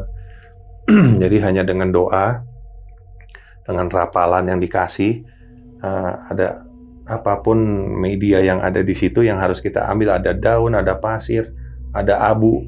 Jadi kan tembok abu kita gini, kita doain, kita tempelin di sini gitu, nanti ya bisanya tidak menjalar gitu loh. Itu juga ada puasanya, ada rapalannya seperti itu. Jadi kalau sampai pun digigit ular kita aman lah seperti itu. Tapi ya sampai muncul 106 ekor ular itu, 106 loh. Saya tidak tahu dari mana itu munculnya. Sampai saya binasakan semua itu, udah habis. Suatu hari saya lagi nonton TV di ruang tamu, tiba-tiba Susana manggil saya. Jam berapa itu? Jam 11 malam. Jam 11 malam. Pak, ya. Saya lari dari tempat ruangan TV itu. Ini tangan.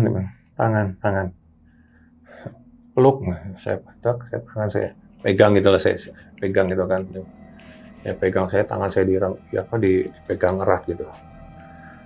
Kayaknya mama sudah rasa udah mau pergi. Mau pergi kemana? mau meninggal. Mama jangan ngaco gitu, ngomong kayak gitu. Mama tuh masih panjang umur. Enggak, aku jujur, aku sudah tahu kayaknya aku sudah nggak kuat, aku sudah mau meninggal katanya. Dengerin, sebelum ini terlambat. Aku minta 2 permintaan. Sanggup ya kamu? Ya apa? Dia bilang permintaannya. Yang pertama, aku minta, tolong jadiin anak angkat kita, jadiin tentara ya. Sanggup nggak kamu? Sanggup. Benar, sanggup. Kalau cuma saya jadiin tentara, gampang lah. Saya bilang itu sanggup. Aku pengen lihat dia gagah jadi seorang tentara, biar dia tuh tidak dihina sama saudara-saudara. Saya kan dia dari keluarga yang tidak mampu dulu kan anak angkat, jadi jangan direndahkan jadi tentara, orang kan lihatnya juga bangga gitu kan. Sanggup ya kamu? Sanggup. Saya bilang oke. Permintaan yang kedua, kalau mama udah meninggal, papa harus nikah lagi. Mah jangan ngomongin kayak gitu. Mama kan tahu, aku juga kenal perempuan. Siapa sih? Sebutin yang aku kenal perempuan. Nggak ada. Perempuan-perempuan yang ada ya jauh, tapi jauh-jauh kan tidak ada hubungan apa-apa. Aku nggak punya istilah wanita idaman itu, aku nggak ada gitu. Enggak. Kamu berdoa, kamu minta sama Yesus supaya kamu dipertemukan dengan seorang perempuan yang akan menjadi istrimu yang baik, yang sayang sama kamu. Kamu kan juga kepengen tuh punya anak kandung. Kepengen nggak kamu punya anak kandung? Kamu kan nggak punya anak sama aku kan? Nggak punya anak kandung, kita cuma punya anak angkat. Kamu pasti kepengen punya anak kandungnya, itu mah nanti nggak kepikiran sekarang lah. Enggak. Kamu harus janji sama aku. Kalau nggak, aku meninggalnya, aku penasaran nih. Ya, daripada saya berdebat gitu kan. Ya udah mah, nanti tergantung sama Tuhan. Nanti aku berdoa aja, Tuhan kalau minta aku suruh nikah lagi ya nikah. Kalau enggak ya aku cukup jagain anak angkat kita sampai jadi tentara. Saya bilang gitu. Iya, tapi kamu janji ya kalau ini Tuhan ini kamu tetap menikah ya, cari istri yang baik. Iya. Janji ya, jangan enggak. Iya. Terus besok mama kalau meninggal, mama mau jadi burung. Hah? Jadi burung? Loh kenapa jadi burung? Saya mau ketawa gitu kan, lucu banget pertanyaan mau jadi burung. Supaya mama bisa ngikutin papa pergi kemana saja. Oh iya, makasih, saya bilang gitu. Hah? Tiba-tiba pegang tangan saya, ambil napas.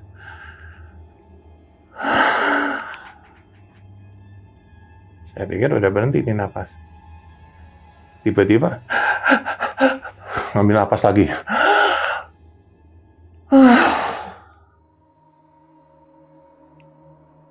Bibirnya kan warnanya merah muda. Itu jalan. Dari merah muda tuh jalan putih. Pelan, putih, berubah putih. Bukan putihnya, bukan seret sekaligus itu enggak. Dia jalan pelan. Berubah jadi pucat, jadi putih. Bibir merah mudanya tuh hilang jadi putih. Saya pegang nadinya, nggak ada nadi. Saya pegang detak jantungnya nggak ada, napasnya nggak ada, meninggal. Saya lihat jam 11.15, jam 11 malam lebih 15 menit, meninggal. Oh ya, sebelum meninggal itu sempat berpesan, nanti kalau mama meninggal tolong dimandiin dengan air teh. Ya, minta dimandikan dengan air teh. Itu jam 11:04 langsung saya ngerebus air teh. Saya panas, saya campur air dingin biar anget gitu kan. Tengah malam itu saya mandiin.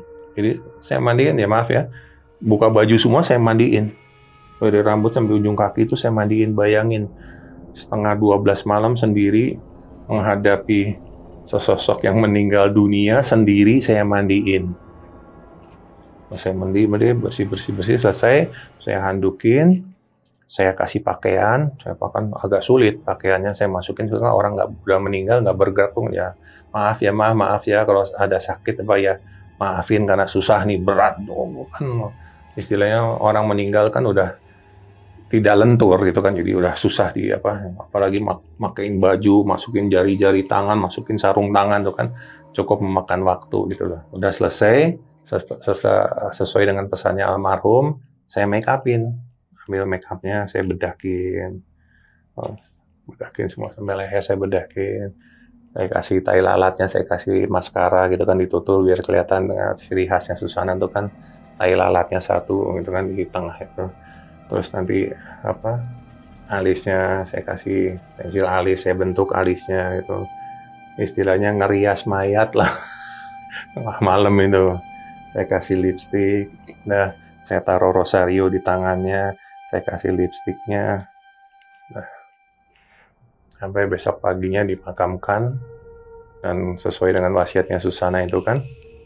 Oh, sebelum Susana saya mandikan apa segala macam, saya panggil dokter dulu. Saya panggil dokter untuk dicek sudah meninggal apa belum, itu kan. Dari Polresta Magelang juga datang, bahwa betul meninggalnya adalah dokter bilang tuh asedosis. Asedosis itu diabetes yang sudah menahun. Karena digunakan diabetes, jadi meninggalnya karena itu. Tidak ada penganiayaan, tidak ada diracun, yang katanya heboh bilang saya ngasih susunya ada racun lah segala macam, tuh tidak ada. Itu kan cuman fitnah-fitnah dari orang-orang yang tidak suka sama saya. Jadi memang meninggalnya itu ya memang karena sudah waktunya meninggal, sudah tidak kuat nahan penyakitnya diabetesnya itu. Ya, sampai pagi saya udah pesan peti mati, saya siapin kuburan itu karena kuburan itu kan sudah dibikin dari 2 tahun sebelum Susana meninggal. Dibikin knockdown. Jadi begitu nanti mau dipakai, tinggal atasnya dibuka. Itu begitu atasnya dibuka, itu di bawahnya sudah ada itu peti matinya anaknya Susana sama kakaknya Susana. Ditutup sama knockdown beton lagi, masukin petinya Susana ke situ, ditutup lagi sama beton. Itu saya tuh udah nyolong waktu, udah buru-buru itu. Karena kenapa Cliff terburu-buru menguburkan Susana? Ya karena permintaannya Susana, jangan sampai ada wartawan atau infotainment yang sampai ngesut Susana dimakamkan. Aku tidak mau. Apalagi aku dipertontonkan di depan orang-orang melihat aku meninggal seperti apa. Susana tuh tidak mau. Kenapa? Aku tidak mau orang-orang atau penggemar-penggemarku melihat Susana yang dalam keadaan pucat. Meninggal dunia, mereka kenangannya lihat Susana meninggal, aku nggak mau. Aku mau penggemar-penggemarku melihat Susana yang cantik. Susana seperti di film, Susana cantik sebagai ratu ini. Bayangan mereka, imajinasinya mereka tuh Susana seperti itu. Permintaan Susana intinya seperti itu. Tidak mau dipertontonkan, tidak mau ada sembayangan di rumah harus disembayangin. Itu nggak ada suatu keharusan. Orang selalu bilang, kenapa tidak ada sembayangan, kenapa tidak ada doa, kenapa tidak ada ini. Tidak ada yang mengatakan itu wajib. Buat saya, Mas Susana di agama Katolik ya, saya tidak tahu di agama lain. Kalau saya di agama Katolik, tidak ada yang mengharuskan bahwa kita harus mengadakan suatu panggil orang-orang untuk mendoakan, itu tidak ada. Kalau mau minta didoakan, saya tinggal datang ke gereja, ketemu sama Romo, minta tolong dalam misa hari ini mendoakan untuk almarhum istri saya Susana yang sudah meninggal hari sekian. Nanti didoakan bareng di dalam gereja. Gitu, untuk almarhum ini, mohon supaya ini, nanti didoakan sama Romo, nanti umat tinggal bilang amin, gitu kan. Itu lebih manjur. Itu keinginan Susana seperti itu. Jadi bukan sama sekali kita tidak mendoakan. Saya mendoakan di gereja. Saya ke panti asuhan gitu kan.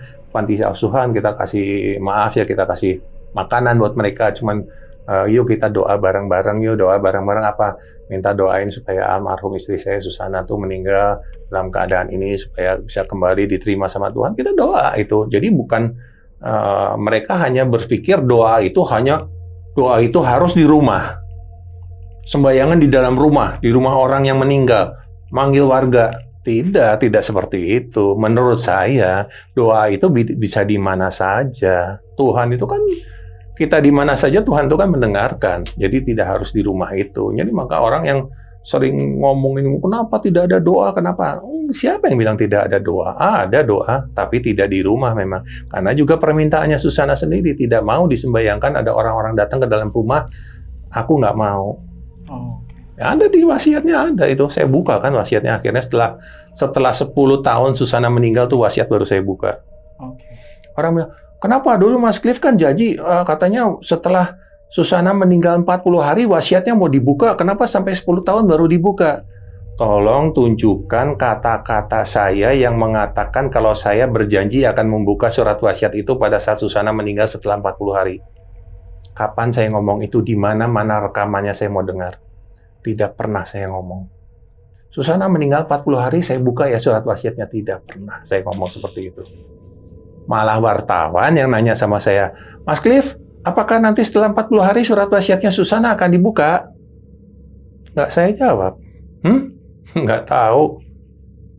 Jadi nggak pernah saya bilang wasiat akan dibacakan setelah 40 hari, tidak. Jadi saya mau buka 40 hari, 100 hari, 1000 hari, ke urusan apa? Akhirnya saya buka setelah 10 tahun baru saya buka. Ya kan?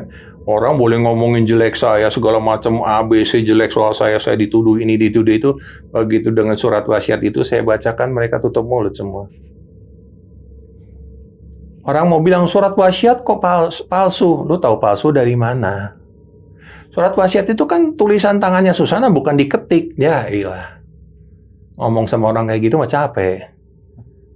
Susana bikin surat wasiat ditulis, ada tulisannya, diserahkan ke notaris. Sama notaris diketik ulang sesuai dengan tulisannya Susana itu.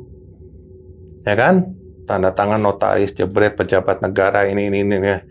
Didaftarkan di 2 tempat di Semarang, yaitu di Balai Harta Peninggalan. Didaftarkan lagi di Jakarta, di Pusat Wasiat Jakarta. Jadi wasiatnya itu tidak palsu, bukan abal-abal, itu tercatat resmi di 2 instansi. Wasiat sama harta peninggalan itu. Jadi wasiat itu sangat-sangat asli.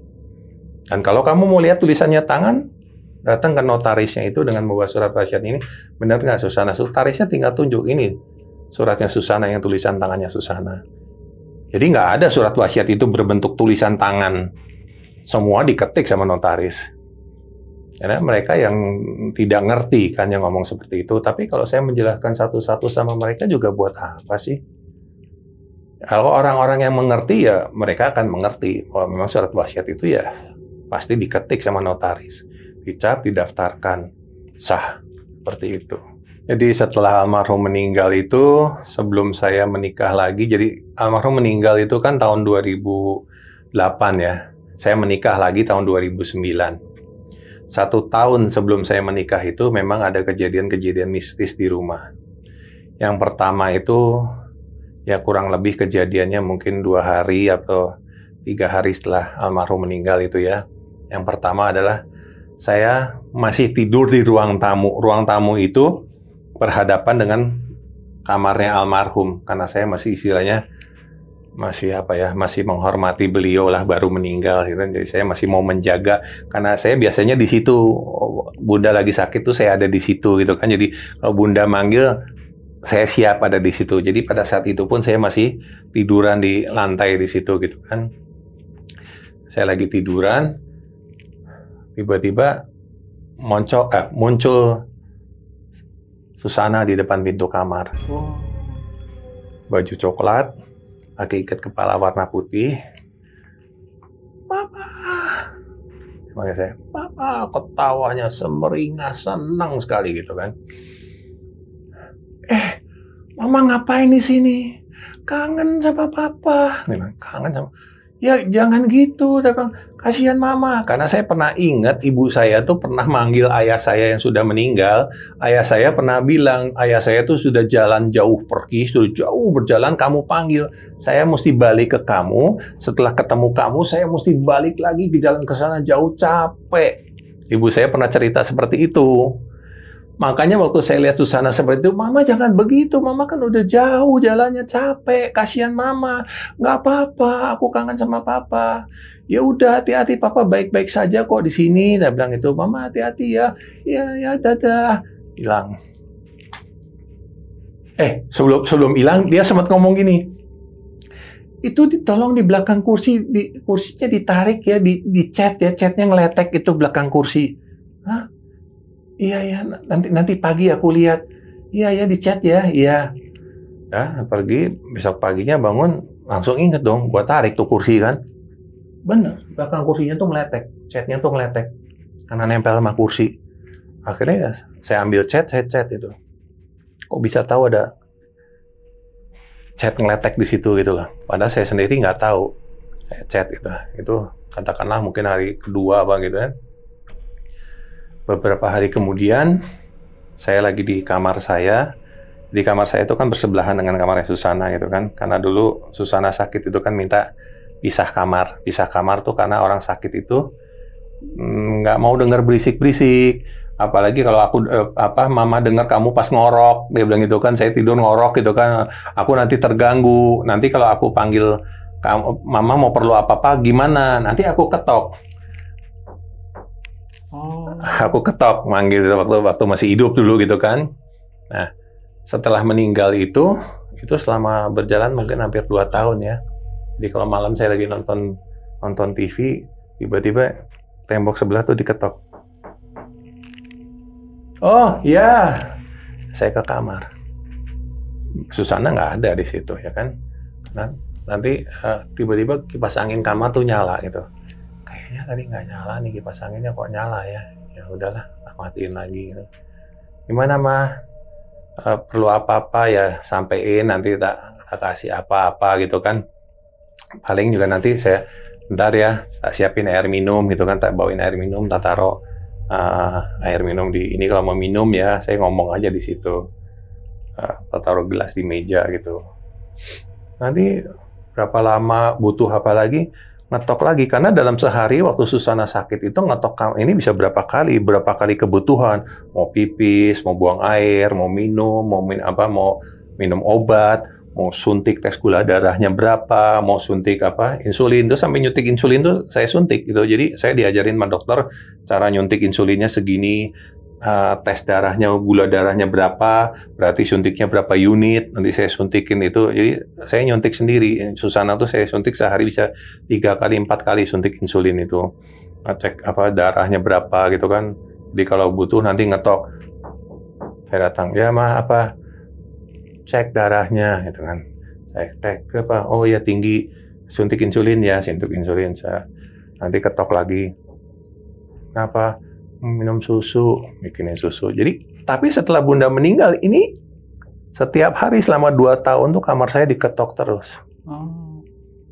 Sampai istri saya menikah, itu masih. Kan berjalan 2 tahun, saya bilang tuh. 1 tahun setelah Susana meninggal, kan saya menikah. 1 tahun kemudian istri saya masih dengar juga. Diketok tembok. Pak, dipanggil. Ya nggak apa-apa, tak kesana sebentar.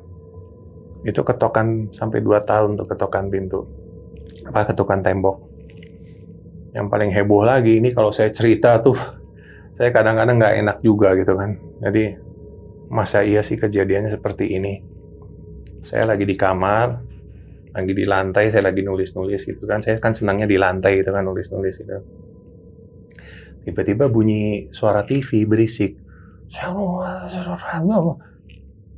Saya nggak ingat pada saat itu Susana sudah meninggal tuh, saya nggak ingat.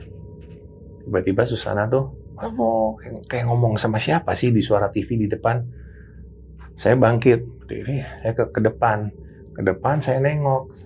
Maaf ya, Susana tuh lagi ngangkat kaki satu gitu, taruh di kursi, lagi megang remote gitu. Acara TV kok jelek semua, nggak bisa tidur. Mau nonton TV malah acaranya kayak gini semua. Ya mah, daripada TV-nya jelek itu, daripada mama ngomel-ngomel kayak gitu, udah dipakai tidur. Ya justru ini, aku kepengen tidur tapi nggak bisa tidur, makanya aku pengen nonton TV supaya bisa tidur. Ya gimana, memang acara TV sekarang tuh memang jelek-jelek, tak bilang. Ya udah mah, kalau memang jelek ya di merem-merem aja lah, ya rebahan daripada gitu. Masih marah-marah gitu kan. Ya udah ya, bentar ya, tak tinggal dulu ke kamar. Saya tinggal lagi ke kamar. Begitu sampai ke kamar, saya baru ingat. Susana kan sudah meninggal. Saya cepat-cepat lagi ke depan itu kan. Duh, gila merinding lagi gua. Udah nggak ada. Mau percaya? Oh, enggak, silahkan. Saya nggak maksa orang percaya, tapi itu yang saya alamin gitu. Karena itu orang kan bilang 40 hari itu kan arwah itu masih di gentayangan di rumah. Dan itu meninggal kan baru beberapa hari saja. Ya setelah 40 hari ya itu yang penampakan itu udah berangsur-angsur hilang itu kan, nanti datang dalam mimpi, mungkin seminggu bisa 2 kali, bisa 3 kali mimpi. lama-lama makin lama tuh ya mimpi tuh makin berkurang ya. Kayak sekarang mungkin saya masih mimpi mungkin setahun 2 kali, 3 kali masih mimpi, tapi udah nggak seperti dulu, hampir mungkin seminggu bisa 3 kali, bisa 4 kali mimpi gitu kan. Sekarang udah nggak, udah jarang. Mungkin karena saya sudah punya kesibukan lain ya kan, udah punya istri, udah punya anak, jadi mungkin pikirannya nggak ke sana. Bang, Ya. kita mundur sedikit ya. Ya. Tadi nih kan Abang tuh tinggal di Jaksel. Ya. Kenapa bisa pindah ke Magelang nih? Apa gimana nih, bolak-balik atau gimana?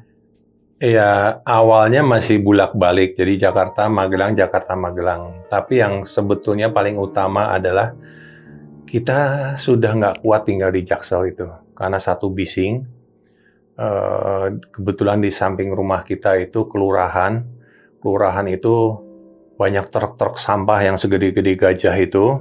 Lalat-lalat hijau pada masuk ke dalam rumah. Baunya, bau sampah itu sampai air dari netes dari truk itu udah baunya tuh nggak hilang berhari-hari, udah tidak nyaman buat tempat tinggal. Itu yang pertama. Yang kedua, ibunya Susana itu telepon sama Susana, dia bilang dia kan tinggalnya di Belanda, ibunya Susana itu di Belanda.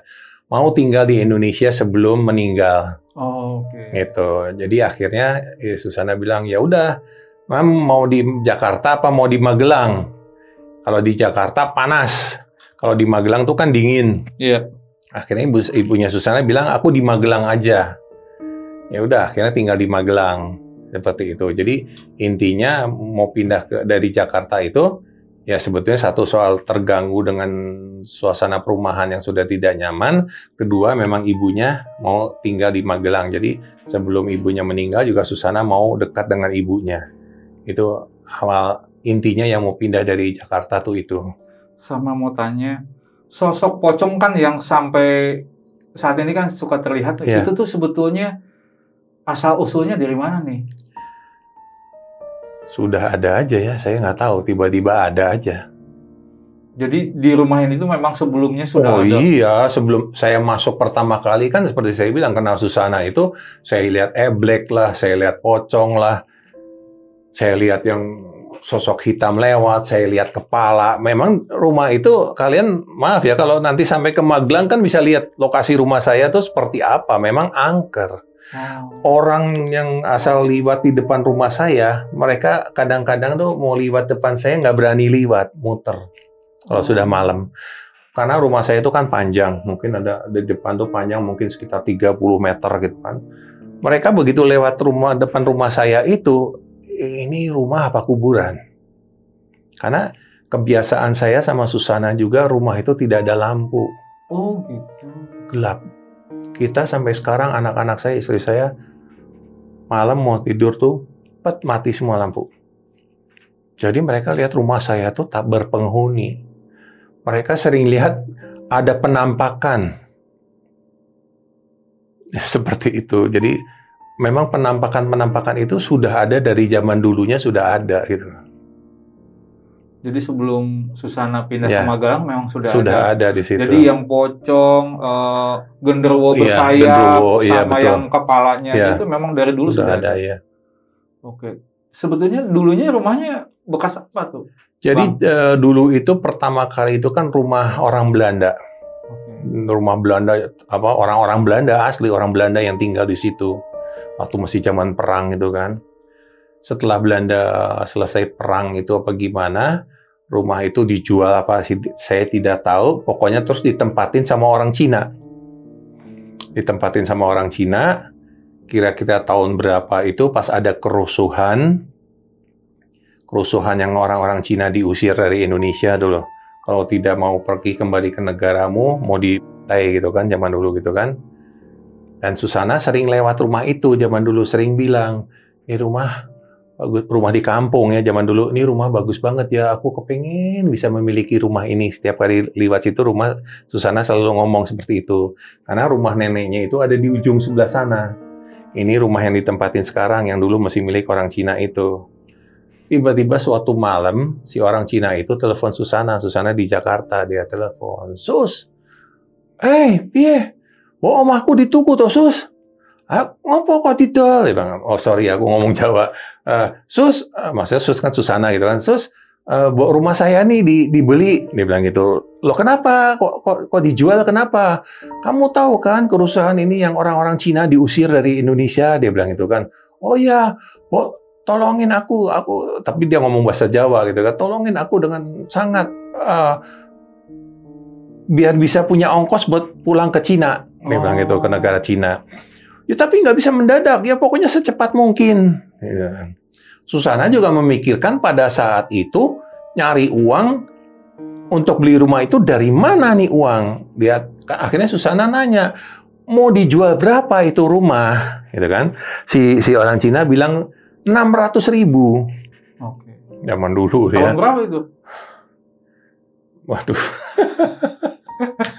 Mungkin 60-an lah, 68 apa berapa saya nggak tahu. 600.000 dia bilang itu. Ya tunggu, cari dulu uang. Iya berapa? Ya nggak tahu, sehari 2 hari gitu kan. Akhirnya Susana tuh kebetulan punya kenalan dekat, seorang pangkat jenderal bintang 1 kalau nggak salah, dekat sama Soekarno. Susana kan juga dekat sama Soekarno dulu gitu kan, sering dipanggil ke istana untuk nyanyi apa segala macam. Dia kenal sama namanya Pak Hartawan. Hartawan itu orangnya memang dermawan. Dia telepon Pak Hartawan, Pak, ngomong bahasa Jawa juga karena Pak Hartawan juga kebetulan orang Magelang gitu. Ini rumah yang aku kepengen di Magelang itu kok si orang Cina itu mau jual, katanya karena diusir kan dari Indonesia, dia butuh ini. Oh mau dijual berapa? Dia bilang gitu, si Hartawannya tuh tanya, mau dijual 600.000. Ya udah besok tak kasih uangnya, kamu ambil di BRI, dulu BRI Bank Rakyat Indonesia yang masih unit, masih kecil gitu kan, BRI. Nanti saya nggak tahu gimana lah prosesnya, pokoknya dikirim uangnya ke situ, tinggal diambil di BRI itu. Ternyata dikirim uangnya tuh 1 juta rupiah. Oh lebih. Ya dilebihin, dan uang itu ngambil dari BRI, uangnya itu sampai 1 karung, karena uang kecil receh-receh, termasuk receh kertas zaman dulu kan. Masih uangnya tuh kan masih 100-200 rupiah, paling tinggi berapa tuh zaman dulu tuh kan, mungkin 1.000 rupiah begitu kan, banyak dibawa, sampai dibawa naik beca sama pegawainya Susana lah gitu, dibayarlah 600.000 itu rumah, dibayar 600.000, yang 300.000 lagi buat beli mobil truk buat kakaknya, karena kakaknya suka bawa truk buat ngangkut barang gitulah. Dibeliin 300.000 itu truk. Yang 100.000 buat renovasi rumah mertuanya. Rumah mertuanya itu kebocoran lah apa segala macam, 100.000 buat renovasi rumah. Jadi akhirnya rumah itu yang dibeli seharga 600.000 itu. Oke. Iya. Bang, terus kan di rumah itu kan sering muncul yang berwujud Susana ya. Ya, bukan yang wujud Susana bukan di Magelang, ya, yang di Jakarta itu. Itu kan sering banget ya. Sering. Tahu nggak itu tuh siapa yang suka mewujudkan Susana itu? Ya, sempat saya tanya sama Susana, itu siapa? Itu yang jaga aku. Oh. Kembaranku. Okay. Karena kalau orang Jawa kan ada kakang kawah adi hari-hari sedulur papat limo pancer. Orang Jawa. Kakang, kawah, adi hari-hari, sedulur papat, limo, pancer. Itu saudara kembar kita. Jadi saudara kembar, kita punya saudara kembar. Kalau kita mau lihat saudara kembarnya saya atau jenengan mau lihat, itu bisa. Jadi ada satu puasa yang harus kita lakukan. Nanti 3 hari itu saudara kembar kita itu akan muncul. Mukanya seperti kita, wujudnya seperti kita bisa lihat. Itu bisa. Memang di dalam diri manusia itu kita tetap punya saudara kandung. Itu yang dibilang kakang kawah adi hari-hari itu tadi. Saudara kembar kita tuh ada di dalam diri kita. Itu saudara kembarku. Ya kalau orang yang mengerti itu ya dia mengerti itu. Oke. Dan tahu nggak alasannya kenapa menampakkan sama Bang Cliff saudara kembarnya itu? Ya mungkin saya nggak tahu, mungkin dia mau kasih tahu bahwa dia yang melindungi Susana, dia yang menjaga Susana, mungkin lu jangan macam-macam sama Susana, mungkin seperti itu, saya nggak tahu, dan pada saat itu saya juga nggak kepikiran kenapa, ya tiba-tiba aja lihat seperti itu. Tapi nggak pernah menyampaikan pesan gitu? Enggak, cuman penampakan aja ke sana gitu. Cuman itu kayak apa ya? Cuman menampakkan aja, bukan ganggu, tidak. Dia tidak ganggu, tidak nakutin saya. Ya tiba-tiba jalan di depan saya, set ke sana saya ikutin, masuk kamar nggak ada. Ya mau bilang apa ya? Ya inilah aku, saudaranya Susana gitu loh. Ini aku saudara kembarnya Susana, aku ada di rumah ini. Bang, kan tadi Abang cerita nih, kalau Bunda Susana lagi ritual, nggak boleh diganggu, Ya. nggak boleh ditengok, Ya. gitu kan, sampai dengan selesai. Tapi Ya. sering terdengar suara laki-laki, suara ini. Pernah nggak Bunda itu cerita, yang selalu datang pada saat ritual itu siapa aja dan bentuknya seperti apa? Enggak, Bunda nggak pernah cerita. Kalau saya tanya, Bunda cuman itu tadi, Ma, apa toh, Ma? Shh, nanti kamu tahu sendiri. Jadi saya tahu sendiri. Nanti dengar suara, dengar orang gelotakan, dengar orang berisik, kayak orang lagi ngobrol gitu kan. Ya seperti itu, tapi saya tidak pernah detail nanya sama Susana, siapa yang datang, mau apa. Wah, nanti Susana marah sama saya. Oke. Kan dia udah bilang, nanti kamu tahu sendiri. Ya sudah, nanti saya akan cari tahu sendiri. Susana tidak mau menjelaskan seperti itu. Bahkan seperti dia ketemu, dia ngobrol sama Ratu Pantai Selatan pun, dia ngobrol apapun, saya nggak akan nanya. Sampai seperti omongan kamu, nanti suatu saat kamu tahu sendiri. Dan sampai saya tuh ketemu sendiri dengan Ratu Pantai Selatan. Oh, kapan itu? Waktu saya lagi syuting film Perkawinan Nyi Blorong. Oke. Itu, jadi saya di kamar. Kebetulan tempat tidurnya tuh ada 2 di dalam kamar. Saya di sini, kakak saya tuh di sana. Jaraknya ya kira-kira di 3 meter, 4 meter lah dengan kakak saya gitu. Saya lagi duduk, lagi tiduran di tempat tidur, lagi ngelihat langit-langit gitu, udah tengah malam gitu. Ya lampu udah mulai redup gitu ya. Itu tiba-tiba dari langit-langit itu turun. Pakai kain barong orang Jawa tuh kan, kain barong kayak Ratu Pantai Selatan tuh, tapi cuma kelihatan segini. Pakai baju hijau, pakai mahkota itu turun dia. Waduh, perempuan paling cantik yang saya lihat. Cantik, anggun, putih, bersih. Dan saya melukis ini tuh udah luar biasa. Dia ketawa, dia senyum ngeliatin saya. Saya deradek setengah mati di situ. Saya panggil kakak saya. Jer, tolong, Jer. Kakak saya nggak bangun-bangun. Saya tanya sama kakak saya, besoknya gue nggak dengar apa-apa. Ya, oke, kesirap gitu kan. Ya, saya tuh udah ya, sampai Ratu Pantai Selatan turun depan saya gini. Dia ngeliatin saya, dia senyum gitu. Mati gue dicekek nih, gue nggak bisa apa-apa gitu kan. Tapi saya terkagum-kagum tuh lihat cantiknya luar biasa. Dan maaf ya, saya bukan mendahulukan mereka yang suka melukis-lukis Nyi Roro Kidul, atau Pantai Selatan dan segala macam.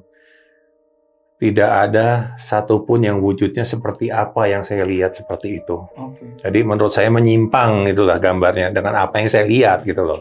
Mereka punya imajinasinya mereka sendiri ya silahkan. Tapi yang saya lihat itu Ratu Pantai Selatan yang saya lihat ini sangat luar biasa. Sampai pernah ada orang di Jogja itu, dia ngelukis Ratu Pantai Selatan. Ini saya dapat wangsit, saya ngelukis Ratu Pantai Selatan seperti ini nih. Saya datangin orangnya ke Jogja. Mana lukisannya saya lihat. Mas, itu bukan Ratu Pantai Selatan, yang Mas nggak usah bohong, saya bilang itu. Dia ngeliatin saya. Oh, kenapa Mas ngomong gitu? Karena saya sudah bertemu dengan Ratu Pantai Selatan. Dan itu bukan Ratu Pantai Selatan. Ini terus terang ya, Mas, saya tidak akan bongkar. Saya bilang gitu. Imajinasinya Mas sendiri ya. Ya, tapi jangan bilang-bilang ya. Imajinasinya dia. Bukan Ratu Pantai Selatan yang betul-betul dia lihat. Maaf sekali lagi. Pelukis Basuki Abdullah yang di Labuan Ratu, kamar 308. Yeah. Ada gambarnya Ratu Kidul. Saya lihat Ratu Kidulnya mukanya siapa? Coba perhatikan. Yang dilukis tuh. Imajinasinya Pak Basuki istrinya. istrinya Pak Basuki itu mirip banget sama Nyi Roro Kidul itu. Ya, saya nggak menyalahkan dia, itu kan imajinasinya dia. Perkara mungkin dia lihat Ratu Kidul seperti itu ya silahkan itu. Tapi ya, kalau dicocokkan lagi dengan apa yang saya lihat, bukan itu gitu loh. Lain yang saya lihat tuh lain, udah luar biasa gitu loh. Seperti itu. Turun, ketawa, senyum, turun gini, saya dicium. Dicium, saya seorang laki-laki umur 18 tahun, masih perjaka, dicium sama perempuan secantik seperti itu. Saya peluk dong. Terus hilang. Ketemu paranormal di sana, saya cerita. Ratu Pantai Selatan senang sama kamu. Loh, kenapa senang sama kamu? Ratu Pantai Selatan tuh kan cuma 2 senangnya. 1, hanya mau ketemu atau senang atau jatuh cinta sama turunan raja-raja.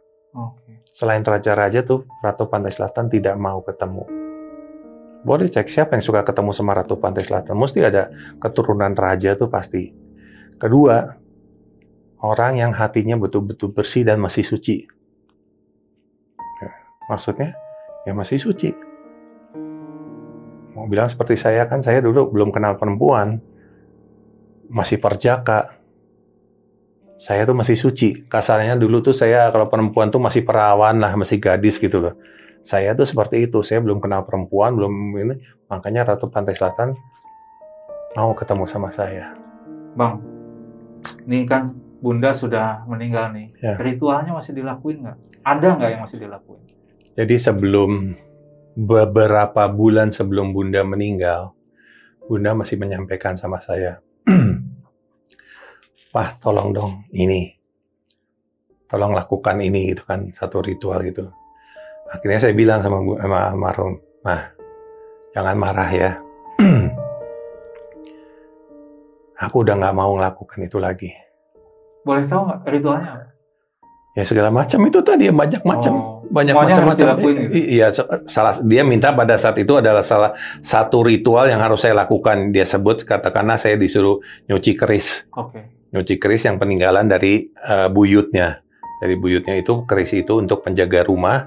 Kalau rumah itu kosong, tidak ada orang, itu kalau ada orang lewat rumah kita itu, orang lihat tuh rumah kita tuh ada penjaganya. Saya suruh mandiin keris itu, suruh kasih gosok sama minyak cendana, suruh kasih teh, kopi, air bening, kembang, segala macam. Saya disuruh melakukan itu. Saya bilang, Mah, mulai saat ini aku udah nggak mau melakukan ini dan itu lagi. Loh kenapa? Ya nggak mau aja, hatiku udah bertolak belakang, udah bertentangan sama itu. Saya bilang gitu. Kalau Mama mau ya Mama aja yang lakukan, tapi jangan aku. Maaf ya Mah, aku udah cukup sekian tahun melakukan itu. Tapi panggilan hatinya Papa ini udah nggak suka seperti ini. Ya udah, terus menurut kamu gimana bagusnya? Dibiarin aja, atau diturunin, dibungkus, masukin di lemari, atau kasih orang, apa segala macam silahkan. Tapi kita udah nggak usah ngurusin kayak gitu. Nggak marah nanti dia, enggak, tak jamin nggak akan marah. Kita kan berdoa sama Tuhan, kenapa kita mesti takut sama itu? Biarin aja, nanti tak bungkus aja lah.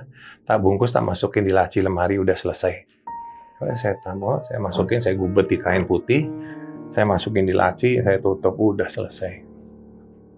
Yang terakhir itu, seperti itu. Yang ritual yang lain udah nggak usah dipikirin, aku udah nggak mau. Ya udah, nggak apa-apa ya, menurut kalau kamu kepercayaanmu seperti itu, lebih bagus, ya udah, aku juga lebih tenang, dia bilang itu. Ya, lagian Mama udah dalam kondisi seperti ini, lebih baik mendekatkan diri saja sama Tuhan, nggak usah ngurusin kayak gitu-gitu. Iya.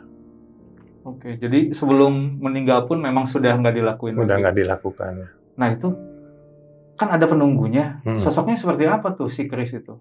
Ya itu tadi. Jadi kalau ada orang, kita lagi keluar kota gitu, yang lihat tuh orang-orang kampung, ada yang jaga rumah yang liwat. Adakah itu seperti seorang ibu-ibu lagi wirawiri di depan situ lagi nyapu atau lagi apa, ada berbentuk seorang penjaga rumah gitu lagi kayak lagi liwat-liwat di depan rumah. Pokoknya ada sesosok manusia yang wirawiri mengatakan bahwa rumah ini ada penghuninya, nggak ditinggal kosong. Oh, oke. Terus yang ngasih keris siapa sih? Bang? Buyutnya Susana ya. Oke. Jadi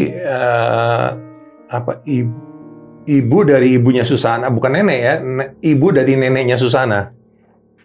Oke. Sampai saat ini tetapi masih ada? Udah enggak, udah kan kita akhirnya saya kasihin orang. Waktu Susana meninggal, begitu Susana meninggal, ada temen yang datang, Mas, peninggalannya almarhum masih ada nggak? Kamu mau?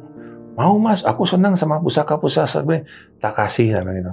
Saya kasihkan ke dia. Nggak dijual malah? Nggak boleh. Nggak boleh. Diturunkan gitu. Berarti ya? Iya, diturunkan. Silahkan kamu mau rawat, mau diapain, tapi saya sudah serahkan ke kamu, risiko apapun kamu yang nanggung. Ya, ketemu sama saya, gimana kerisnya? Oh, masih tak rawat.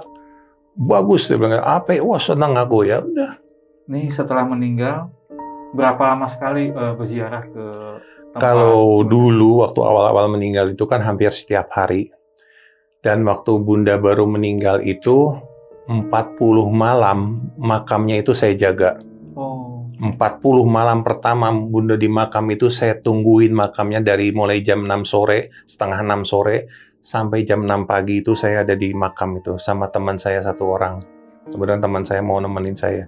Jadi itu selama 40 hari karena saya dengar cerita makamnya Susana itu mau dibongkar.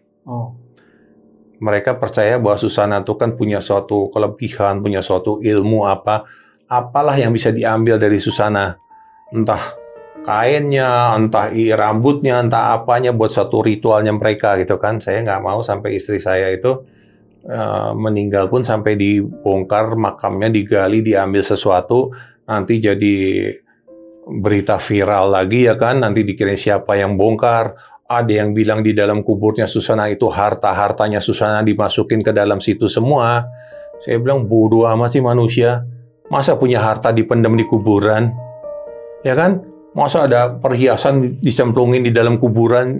Rugi amat gitu kan? Iya. Ya seperti itu. Tapi bukan itu yang saya takutkan, adalah saya takut sesuatu diambil dari apa yang dipakai sama almarhum itu. Jadi 40 malam itu saya di kuburan nungguin itu. Nah setelah itu, ya setiap hari saya berziarah. Pagi, siang, sore, betul. Tapi Susana pernah berpesan juga sama saya, Pak, kalau Mama meninggal, Papa nggak usah setiap hari ke makam. Sesempatnya Papa saja. Papa nggak sempat sehari, boleh seminggu sekali, boleh sebulan sekali, boleh 40 hari sekali, sesempatnya aja Papa.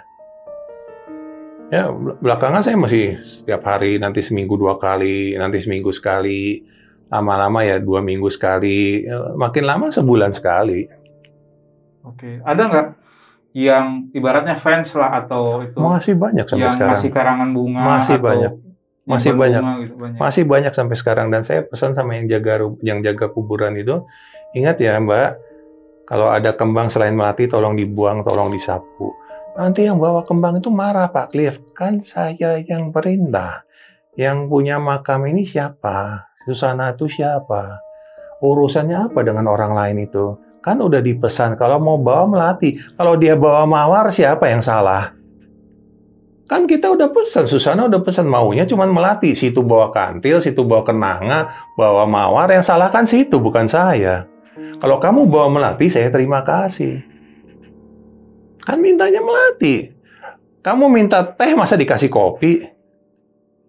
Ya kan, yang salah siapa? Ya udah melati udah, biarin melati. Sampai kering pun biarin melati. Jangan dibersihkan. Oh, oke. Jadi memang harus bunga. Harus melati. Oke, karena kesukaan. Iya. Oke. Bang, terakhir. Mau kasih pesan nggak buat penggemar Bunda Susana nih? Iya. Pesannya apa ya kira-kira? Terserah. Pastikan masih ada nih yang suka nonton nih dulu film-filmnya. Iya. Ya paling saya hanya bisa menyampaikan ke penggemar-penggemarnya almarhum Susana itu ya, mendoakan supaya ya Susana tuh tenang. Mungkin ya saya tidak tahu ya di akhirat seperti apa, tapi setidaknya didoakan. Siapa tahu dengan doa-doa dari penggemar-penggemarnya Susana juga bisa menghapus atau meringankan beban atau dosa atau kesalahan yang pernah dibuat oleh almarhum itu kan.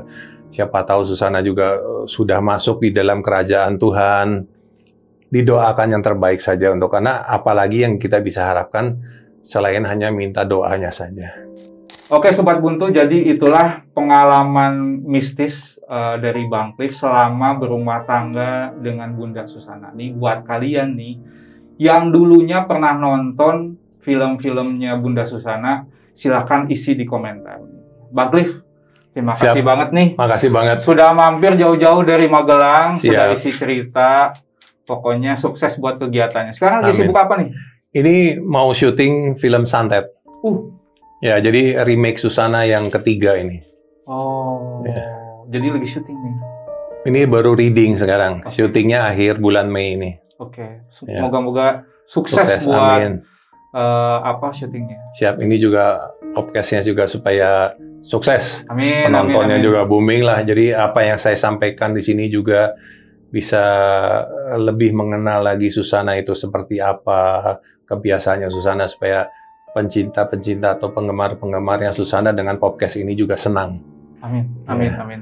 Salam buat istri. Katanya istri juga sering diganggu ya dulu. Iya, betul.